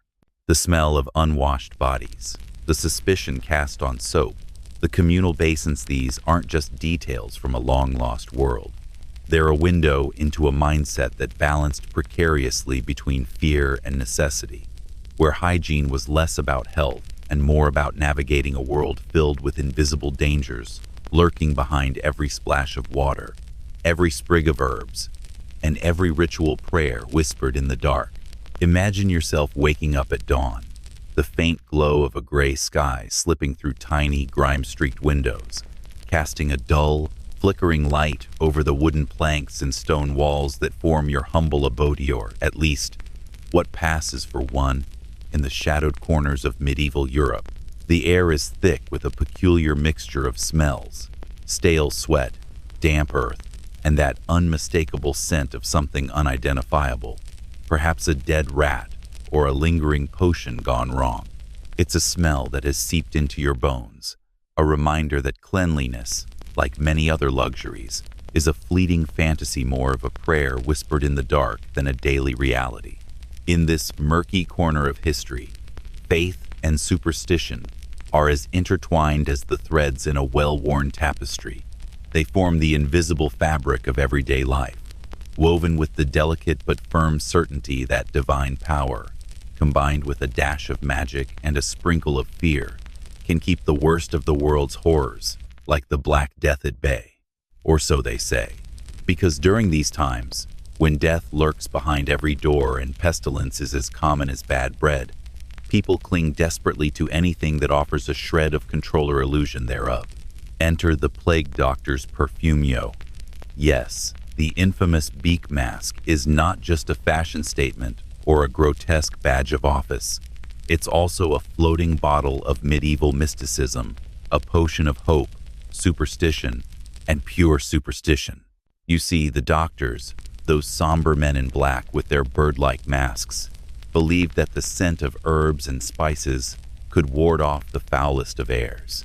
They stuffed their beaks with aromatic substances, resins, herbs, dried flowers, and sometimes even ground up mummy. These fragrant concoctions would filter out the deadly miasma corrupting the air. Because, in the muddled mind of the Middle Ages, disease traveled through the air like an invisible, malevolent ghost. Not bacteria, not viruses, just evil spirits and rotten vapors. Their perfume was a tool of both science and superstition, a kind of olfactory armor against the unseen horrors. Imagine, if you will, a doctor carefully packing his beak with a mixture of lavender, rose petals, and perhaps some garlic or onion for good measure. Garlic, you ask? Yes, garlic. Because in a world where hygiene is a foreign concept and bathing is a rarity, garlic was believed to have protective powers, warding off not just vampires but also contagion, an ancient, fragrant talisman against the chaos of decay. You might find it amusing that, in their desperation, these doctors turned to the same pungent bulbs that, to us, smell like a punch in the face, all in the hope of keeping death at bay. But beyond the perfume, there's a deeper layer of faith and almost religious devotion to the idea that invisible forces govern health and disease. The church, that ever-present, if sometimes unreliable institution, preached that divine will was the ultimate arbiter of life and death. Plagues were seen as divine punishment, sent from heaven to chastise humanity for its sins, a cosmic scourge that no amount of herbs or masks could truly banish. Yet, paradoxically, the very act of wearing a mask, of fumbling with fragrant herbs, became a ritual of prayer in fabric and scent, a tangible gesture of hope amidst despair. Superstition takes on a similarly prominent role. People believed that certain charms, amulets, and relics could shield them from the pestilence. Some carried dried herbs tied in small cloth bundles called herb charms, hoping that the fragrant bundle would act as a barrier against the malevolent miasma. Others wore beads or hung crucifixes around their necks, whispering prayers that the divine would look kindly upon them and spare them from the wrath of God or the devil, depending on your theological flavor of the week. The line between faith and superstition was blurred, like the hazy boundary between health and illness. The air itself was considered a battlegrounded, invisible, turbulent soup of foul vapors and malevolent spirits, so much so that the very act of breathing was fraught with peril. The streets reeked of human waste, rotting corpses, and the unwashed masses, each breath a gamble. To combat this, doctors and common folk alike resorted to all manner of aromatic mixtures, sometimes crude, sometimes surprisingly sophisticated, hoping that their fragrant fogs would cleanse the air or at least mask the nastiest odors. And so, there was a strange symbiosis between hygiene, faith, and superstition. You didn't wash often. Soap was a luxury, and bathing was a rare event, often reserved for the wealthy or the clergy, who could claim divine cleanliness through ritual. Instead, you relied on aromatic herbs, prayer, and divine intervention. The fragrant herbs were thought to neutralize the evil spirits, to transform the foul miasma into something less deadlier, at least less offensive to the nose. In many ways, the perfume worn by plague doctors was more than just a practical tool. It was a symbol of their desperate attempt to impose order on chaos. They believed that scent could alter the unseen forces that governed health, that it could repel the evil that lurked in the shadows. This belief persisted even as science was still in its infancy, and the understanding of disease was a tangled web of humors, astrology, and divine wrath. The use of aromatic substances wasn't limited to the doctors alone.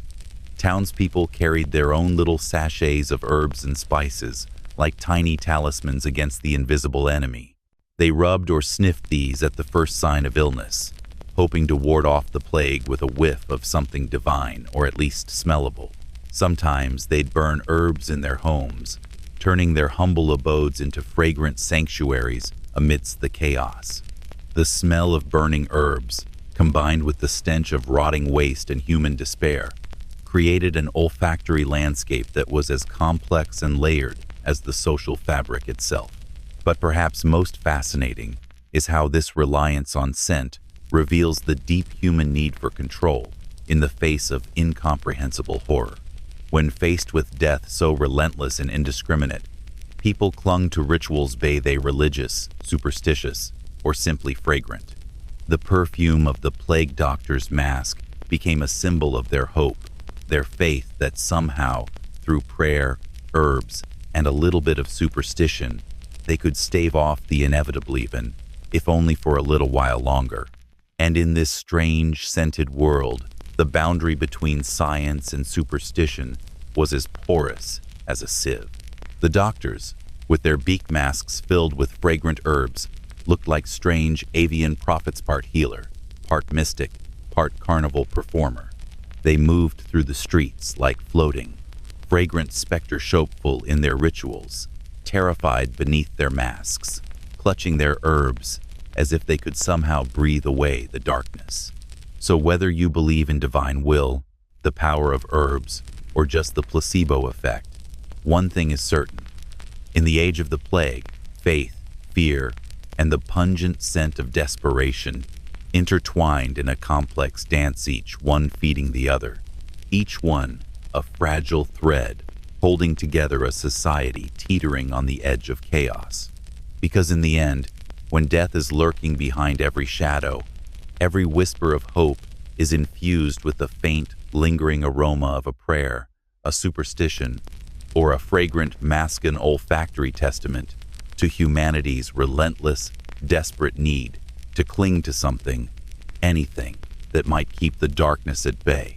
As the afternoon drapes its somber, shadowy cloak over the city, the plague doctor's humble yet oddly iconic cloaked figure begins to stir from the faintest of naps atop a rickety stool. The day's work, such as it was, continues. The air is thick with a mixture of wax, herbs, and the unidentifiable stench of long-forgotten ailments, a pungent reminder that hygiene was less a priority than a desperate hope for some kind of divine mercy. Here, in this dim, cluttered space, perhaps a makeshift clinic, perhaps a back-alley charnel house, the doctor prepares to venture forth once more into the murky depths of medieval medical chaos.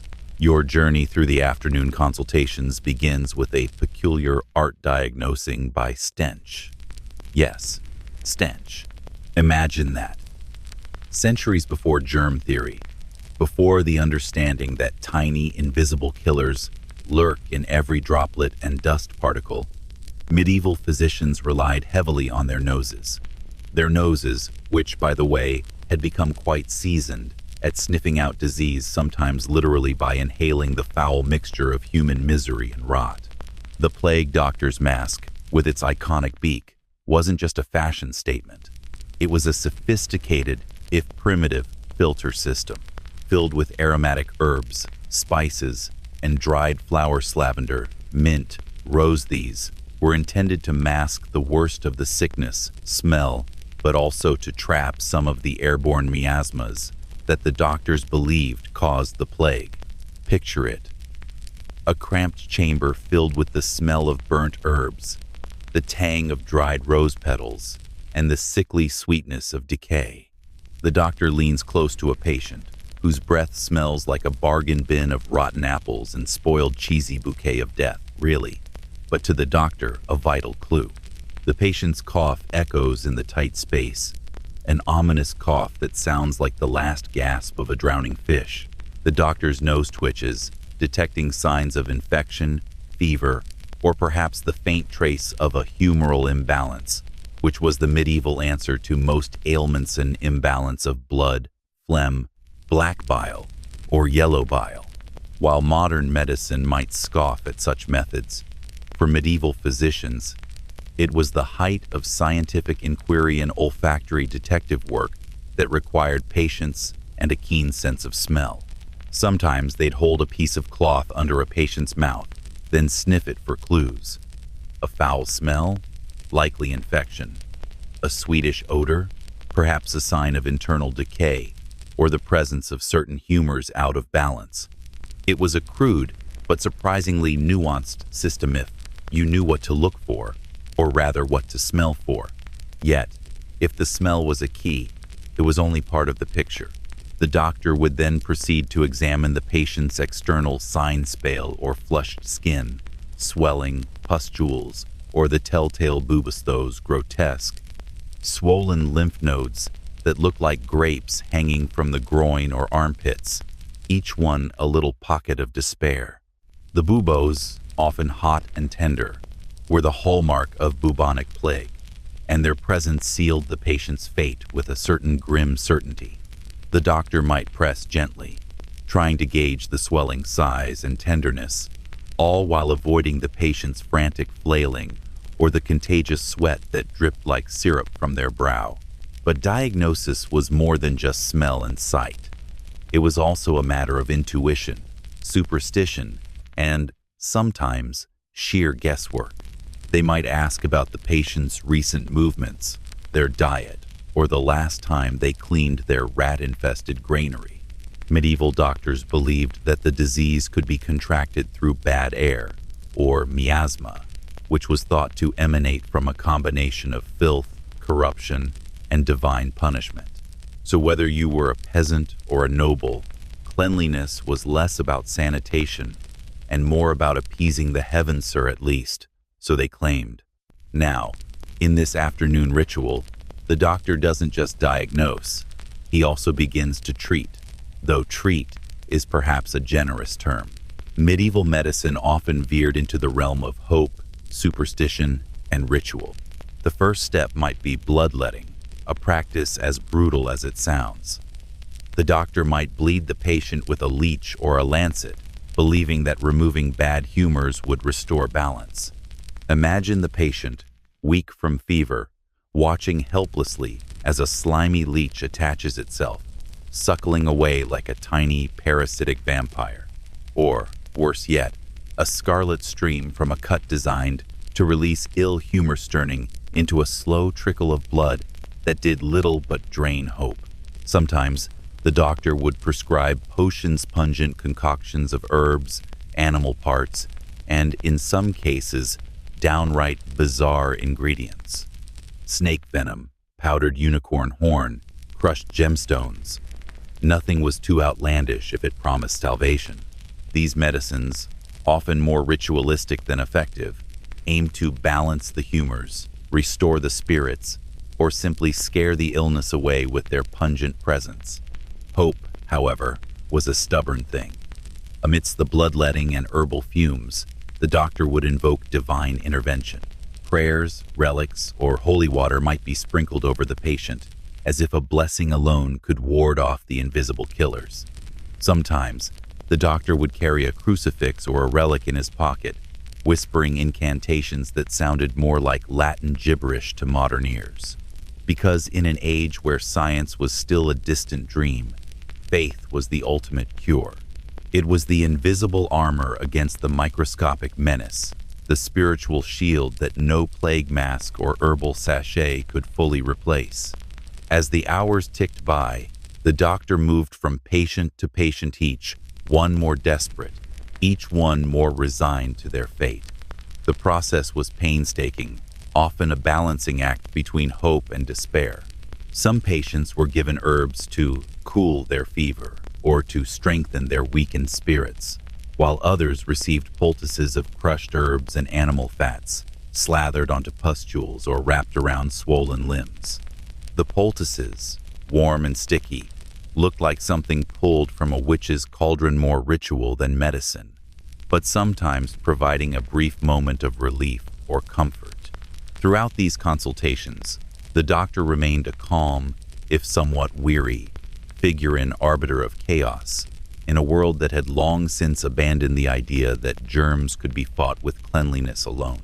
Instead, he relied on a patchwork of old wives' tales, religious fervor, and whatever scraps of knowledge he could cobble together from ancient texts or local legends. His face, hidden behind the beaked mask, was a mask of authority and uncertainty, symbol that even in this grim era, Hope persisted, cloaked in the guise of science, superstition, and stubborn human resilience. As the afternoon stretches lazily onward, the doctor's makeshift clinic becomes a chaotic symphony of scents and sounds, clattering glass bottles, whispered prayers, and the faint squeak of rats scuttling behind stacked crates. The dim light flickers overhead, casting elongated shadows that dance across peeling walls. Every patient, from trembling peasant to trembling noble, brings their own unique bouquet of misery, some with pustules the size of walnuts, others with feverish eyes that seem too old for their faces. The doctor's keen nose picks up on subtle shifts in the aran extra note of decay, an unexpected whiff of something metallic signaling that the disease is evolving, or perhaps simply asserting its brutal dominance. Even the tiniest detail is a vital clue. Perhaps a patient's skin is mottled with strange patches, or their pulse is irregular oxine, adding a brushstroke to the grim portrait of illness. The doctor, armed with little more than his senses, a few herbs, and a hefty dose of superstition, pieces together the puzzle like a macabre jigsaw. It's an unscientific art at best, but in this age of darkness, it's the closest thing to medicine they have: an olfactory, visual, and spiritual scavenger hunt, with hope dangling like a fragile thread. And so the ritual continues, a slow, almost meditative procession that underscores the brutal beauty of medieval desperation, a world where knowledge was limited, but human ingenuity and faith still fought fiercely, however futile it sometimes seemed. Because in these moments, amid the pungent fumes and feverish whispers, hope is a flickering candle in a cold, endless night. Imagine, if you will, a dimly lit chamber cluttered with scrolls, ink pots, and the faint scent of burnt parchment, an underworld of paperwork that no one, not a single soul, truly asked for. Welcome to the shadowy realm of the plague doctor's office, where the most mundane, yet somehow the most vital, chore was the endless, labyrinthine drudgery of paperwork. Yes, while the world outside might have been unraveling into chaos-horrible, contagious chaos, these physicians, these harbingers of grim hope, had to keep track of everything, because apparently the history of human suffering isn't complete without a hefty dose of bureaucratic torment. First, let's set the scene. You wake up in a damp, stone chamber, somewhere between a medical office and a dungeon, and you're greeted not by the comforting smell of herbs or warm bread, but by the faint rustle of parchment, the scratch of quills, and the heavy weight of ledger pages that seem to stretch into eternity. The plague doctor, clad in his beaked mask and waxed leather coat, is hunched over a wooden table, meticulously recording each patient's name, symptoms, and prognosis. Because in the Middle Ages, even the undead well, the barely living needed their files. And what of these files? Well, they weren't a casual scribble on a scrap of parchment, tossed aside like last week's gossip. No, these were serious, often ornate, documents, sometimes leather-bound, sometimes just a series of hurriedly scrawled Latin words that would make even a modern lawyer's head spin. These documents served as the medical equivalent of a social media feed, except instead of emojis and witty hashtags, you had blood type, stool consistency, and a detailed description of the buboes. Sometimes, the entries would include bizarre, almost poetic notes like, "Patient's cough persists, like a ghost refusing to leave the crypt," or "Fever burns hotter than a dragon's breath," as if the doctor was trying to turn the mundane into some kind of dark epic. But here's where it gets truly surreal. The paperwork was not just about recording symptoms, but also about covering one's own digital story, paperback. Because, in an era where medical understanding was more guesswork than science, these documents served as insurance policies in a world where a misdiagnosis could mean a death sentence for the doctor and for the patient. Of course, did the plague doctor record that a patient was, say, a peasant, or perhaps a nobleman? Oh yes. These details mattered because if the noble died, the entire town might be in peril, and the doctor's reputation would be shot faster than you can say pestilence. And then there were the ledger bookshug, leather-bound tomes that looked like they belonged to a medieval wizard rather than a healer. These were the master chronicles of plague management, tracking the spread of the disease, the death tolls, and the odd, inexplicable patterns. Sometimes, the entries would be riddled with cryptic codes or shorthand only a fellow plagueologist could decipher.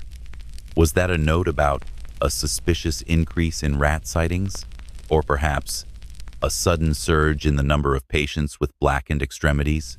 No matter, these ledgers were the backbone of public health, or at least the best approximation of it in a time when science was still a kind of dark art. Now, let's talk about the lies, because yes, there were lies, or at least creative distortions of the truth. Imagine the scene. A doctor, overwhelmed by despair, scribbling feverishly as a patient coughs into a rag, knowing full well that the real cause of death might be something entirely different: malnutrition, syphilis, or just a bad case of despair. Sometimes the reports would be deliberately skewed, either to hide the true extent of the outbreak or to protect certain powerful patrons who didn't want the truth to tarnish their reputation. "No, sir, the plague is under control," the doctor might write, while secretly counting the bodies in the alley behind the clinic. But perhaps the most absurd aspect of these documents was the sheer bureaucracy surrounding them. Because the plague doctor wasn't just a physiciano, he was also a petty clerk, a record keeper, and in some cases, a political pawn. Every death needed a formal death certificate, every treatment, a receipt, every quarantine, a signed note. It's as if the entire medieval world believed that the best way to fight a divine punishment was to keep meticulous records, because nothing says divine wrath quite like a stack of bureaucratic forms cluttering the desk. And these forms weren't just written in Latin or hurried Latin abbreviations. They often included elaborate flourishes, ornate initial letters, and sometimes even sketches of the afflicted, like grotesque doodles trying to make sense of the chaos. And let's not forget the paperwork's darkly comedic side, the reports of strange symptoms, which often read like entries from a particularly twisted medical journal. Patient exhibits signs of the devil's touch, one might record, or suffered from an ailment that looks like a blackened, rotting fruit, probably the work of demons. These documents weren't always clinical, they were poetic in their own macabre way, a testament to the medieval mind's attempt to make sense of chaos through elaborate descriptions of horror. Sometimes, the reports would include references to celestial signs or divine wrath, like a comet streaking across the sky during the outbreak, because, naturally, the plague was a divine punishment and not some bacterial nightmare. Sometimes, the paperwork served as a form of social control, a way to keep the populace in line. The authorities demanded records of quarantine enforcement, reports of those who broke curfews, and lists of those condemned as diseased or unclean. The documents could be used to ostracize neighbors, punish dissenters, or simply to keep track of who had paid their dues to the local authorities. It was a system of paper that, in many ways, mirrored the diseases spread, a creeping, insidious web of bureaucracy, infection, and fear. And in some cases, the paperwork became a tool for paranoian official record that someone, somewhere, was suspected or likely infected, just waiting to be used as a weapon to exile, punish, or erase entire communities. Now, consider the sheer tedium of it all. Imagine sitting in a dim room, the flickering candle struggling against the damp chill, meticulously copying the same details over and over: name, age, symptoms, treatment, outcome. The monotony must have been almost as deadly as the plague itself, an endless cycle of ink, paper, and despair. Because in these times, even the act of recording death was a grim ritual and acknowledgement of mortality, a kind of grim memorial. etched onto parchment that would outlast the suffering itself. Sometimes, entire days would be spent just copying the same information, like a never-ending loop of death and despair, with no real hope of relief. Only the slow, relentless march of ink across the page, sealing a life, sealing a fate. In fact, the paperwork became a kind of grim art form, sometimes decorated with elaborate calligraphy, other times scrawled in hurried, barely legible strokes. These documents, in their own strange way, tell us more about the medieval mindset than any gruesome illustration or survivor's tale. They reveal a society obsessed with order amid chaos, with control amid catastrophe, with writing amid the screams. They are the ghostly footprints of a time when human beings tried desperately to tame the chaos of disease with nothing but ink, paper, and a faint hope that somehow, someday, the truth might be uncovered. So, whether it was the simple act of recording a death, the complex tracking of infection patterns, or the elaborate fabrications to save face, the paperwork carried a weight that transcended mere bureaucracy. It was a testament to human stubbornness, a kind of quiet rebellion against the chaos that engulfed them. Because, in the end, these dusty, fragile records are more than just paper. They are echoes of a time when humanity fought to impose order on the chaos of death, with pens as their weapons and parchment as their battleground. As the sun dips below the horizon, casting long, flickering shadows over the grimy cobblestones and the battered, weather-worn shutters of the pest house, a peculiar kind of quiet settles in, known that whispers of prayers, paranoia, and a never-ending game of gossip played out in hushed tones. It's that twilight hour when the day's chaos, if only for a moment, gives way to a slow, almost meditative murmur. The plague doctor, cloaked in his dark robes, now stands at the threshold of this strange dusk, his beaked mask seemingly absorbing the last faint rays of daylight, though some say it's just to hide the flickering flickers of doubt behind those glassy, unblinking eyes. Inside the pest house, the air hangs heavy thick with the scent of burnt herbs, stale sweat, and the faint, lingering tang of death. It's a smell that becomes almost familiar, like an old song you never wanted to hear again but somehow can't forget. As you settle into your evening rituals, the first thing to notice is how those rituals are oddly ritualistic in their grotesque simplicity, prayers whispered into the darkness, fears murmured into the shadows, and the endless, repetitive gossip that circulates like a fevered pulse through the thin walls of this makeshift community. The flickering candle flames cast dancing shadows on the cracked walls, illuminating the faces of those who cling to hope or, perhaps just to the faint illusion of control. You might wonder, what do plague doctors pray for at sundown? Do they beseech the heavens for mercy, for deliverance from divine wrath? Or do they pray for the strength to keep going because, really, who else is praying for you? They mutter their devotions in Latin, sometimes in a language so ancient and dusty, it sounds like it belongs to a different world, a world of saints, sinners, and unspoken horrors. They might invoke Saint Roch, the patron saint of plague victims, whose image is often stitched into a worn, faded cloth hanging above a ragged altar in the corner. Or perhaps they recite a prayer that's been passed down, a whispered hope that somehow their efforts, whether fumbling or meticulous, will stave off the relentless tide of death. Yet, amid these prayers, a strange paranoia lingers, an uneasy sensation that the divine isn't necessarily listening, or worse, that it's actively ignoring them. Every cough, every feverish shiver, becomes a sign that the divine punishment continues unabated. The plague's invisible hand is still gripping the town, and the doctors, the caregivers, the peasants, everyone are just players in a macabre game where the rules are written in blood. No one truly believes they can escape it. They merely hope to delay their turn at the chopping block, to buy a few more hours in this grim lottery of life and death. And then there's the gossipo, the gossip. It's the lifeblood of the pest house's after hours, a slow, winding thread woven through the fabric of despair. Tales of new victims, sometimes whispered in terror, sometimes in a tone of morbid curiosity, spread like wildfire. Did you hear about the baker's wife? She started bleeding from her gums just after breakfast, and by noon, she was a ghostly shell.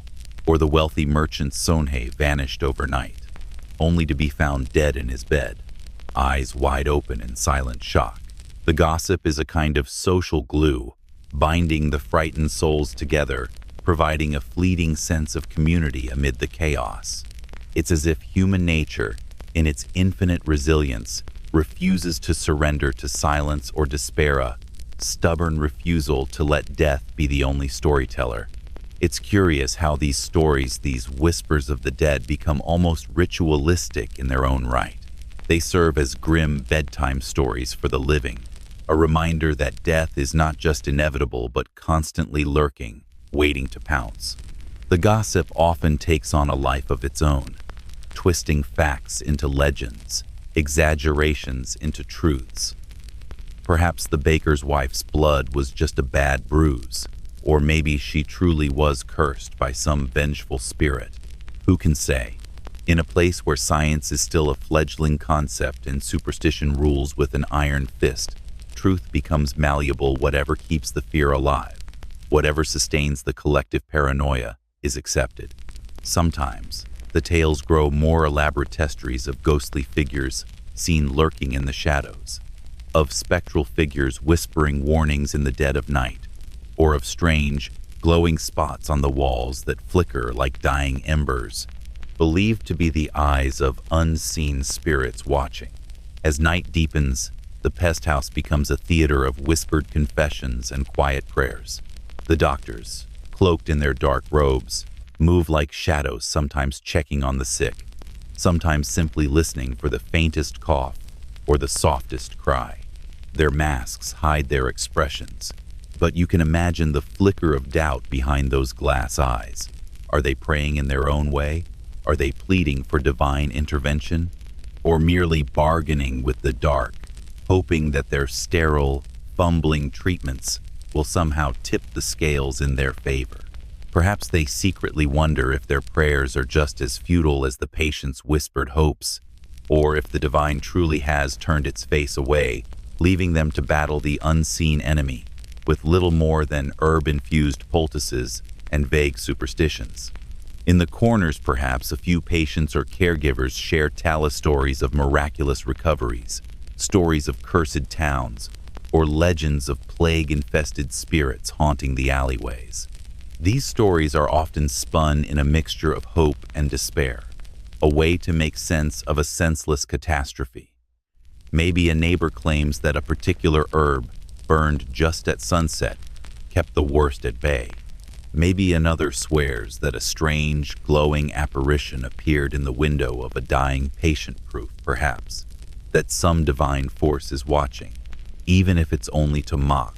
Sometimes they speak in hushed tones, clutching their amulets and charms, trying to ward off the unseen evil with a pinch of salt or a quick cross.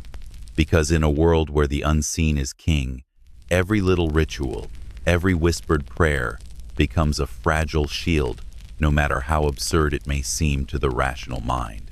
Sometimes, the gossip takes a darker turn, rumors of betrayal, of neighbors secretly fleeing the town, or of those who might be secretly infected but refuse to admit it. The paranoia is thick enough to choke on, and in these long, silent nights, you can almost hear it clinging to the walls like mold, slow, insidious, pervasive. Because in a place where death is everywhere, trust becomes a rare commodity, and everyone is susceptible to the plague, to madness, to the whispering shadows of their own fears. The town's collective sense of safety is as fragile as a spider's web stretched across a hurricane, delicate, easily torn, and just as likely to snap under the weight of suspicion. And yet, amid all this gloom, there is a strange comfort. The prayers, the gossip, the paranoia, they are all small acts of resistance. They keep the mind from unraveling completely, anchoring the soul to something tangibly, if that something is just the shared dread of another dawn. The pest house, in its own way, becomes a sort of community in exile, a gathering of survivors clutching at fragile threads of hope, superstition, and faith. Because in the end, human beings are masters of storytelling, fabricators of meaning, even in the face of chaos, whispering their fears into the dark and hoping that somehow the night will pass and the dawn will bring something better, even if it's just the faint promise of another day's survival. As you drift deeper into this nighttime tableau, remember that these moments, these quiet, haunted evenings are what made the life of a plague doctor uniquely surreal. Each prayer whispered into the darkness, each rumor spun with trembling hands, each moment of paranoia that grips the heart. These are the stories of survival, of human resilience, wrapped in a shroud of dread. It's not just a tale of death and decay. It's a story of tiny acts of defiance, of hope flickering like a dying candle in the gloom.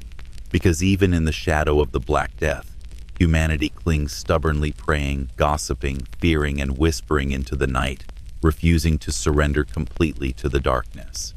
So whether you're a peasant trembling with fever, or a doctor trying to hold back the tide of despair, sundown in the pest house is a ritual of sorts, a slow, gentle surrender to the night, punctuated by whispers that echo long after the light has faded.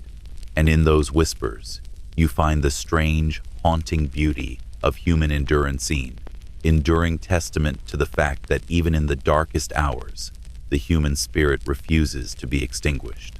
As night falls over the death zone, the shadowy, fog-laden realm, where the plague doctor's day finally sputters into its dark, quiet lullaby, you settle into a kind of uneasy sleep. Or, more accurately, you try to. Sleep in the Middle Ages, especially if you're a plague doctor, isn't quite the serene, restful affair you might imagine. It's more like a patchwork quilt of half-remembered dreams, restless limbs, and that persistent, maddening itch that refuses to be ignored. The kind of itch that burrows under your skin like a tiny demon, reminding you that even in the supposed safety of darkness, danger lurks not just from the invisible killer outside your door, but from your own body's rebellion against the relentless conditions. You lie on a straw-stuffed pallet, the coarse fabric prickling your skin, which is already raw from hours of wearing that beaked mask, that grotesque symbol of protection and despair.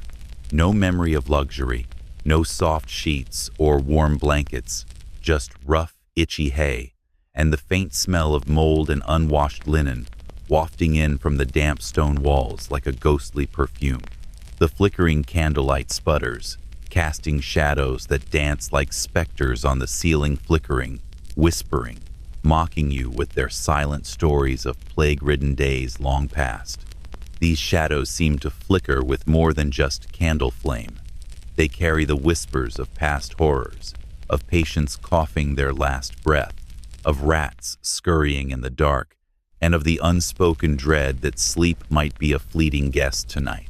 Your body, already exhausted from a day of tending to the diseased, now begins its nightly rebellion. The itch. Oh, the itch. It's a relentless, nagging companion, crawling under your skin, refusing to be soothed, no matter how much you scratch. Scratch, though, in your case, scratching is more a gesture of futility than relief.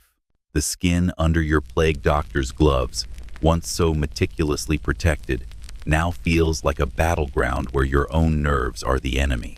Tiny pinpricks of irritation bloom into a fiery rash, perhaps from the unwashed clothing, the sweat, the fleas, or the mysterious, unidentifiable substances you've inhaled in the course of your duties. Whatever it is, it's a reminder that your body is a battlefield and sleep is a fleeting, elusive prize. Sometimes, it feels like your own skin is conspiring against you, turning into a hive of tiny, relentless tormentors. And what of dreams? Dreams in the plague doctor's world are a strange mixture of the surreal and the sinister. They drift in and out, like a fog rolling over the moors, weaving visions of loved ones long gone, or the faces of the dead eyes wide and staring, mouths agape in silent scream. Sometimes, you dream you're back in the market square, the crowd swirling around you, but then you realize you're not quite awake, not quite asleep. Your mind is caught in a liminal space where reality blurs with nightmare. You see the faces of patients, their eyes hollow and unseeing, and hear the faint whisper of their coughs, cracking like brittle ice in a winter's pond.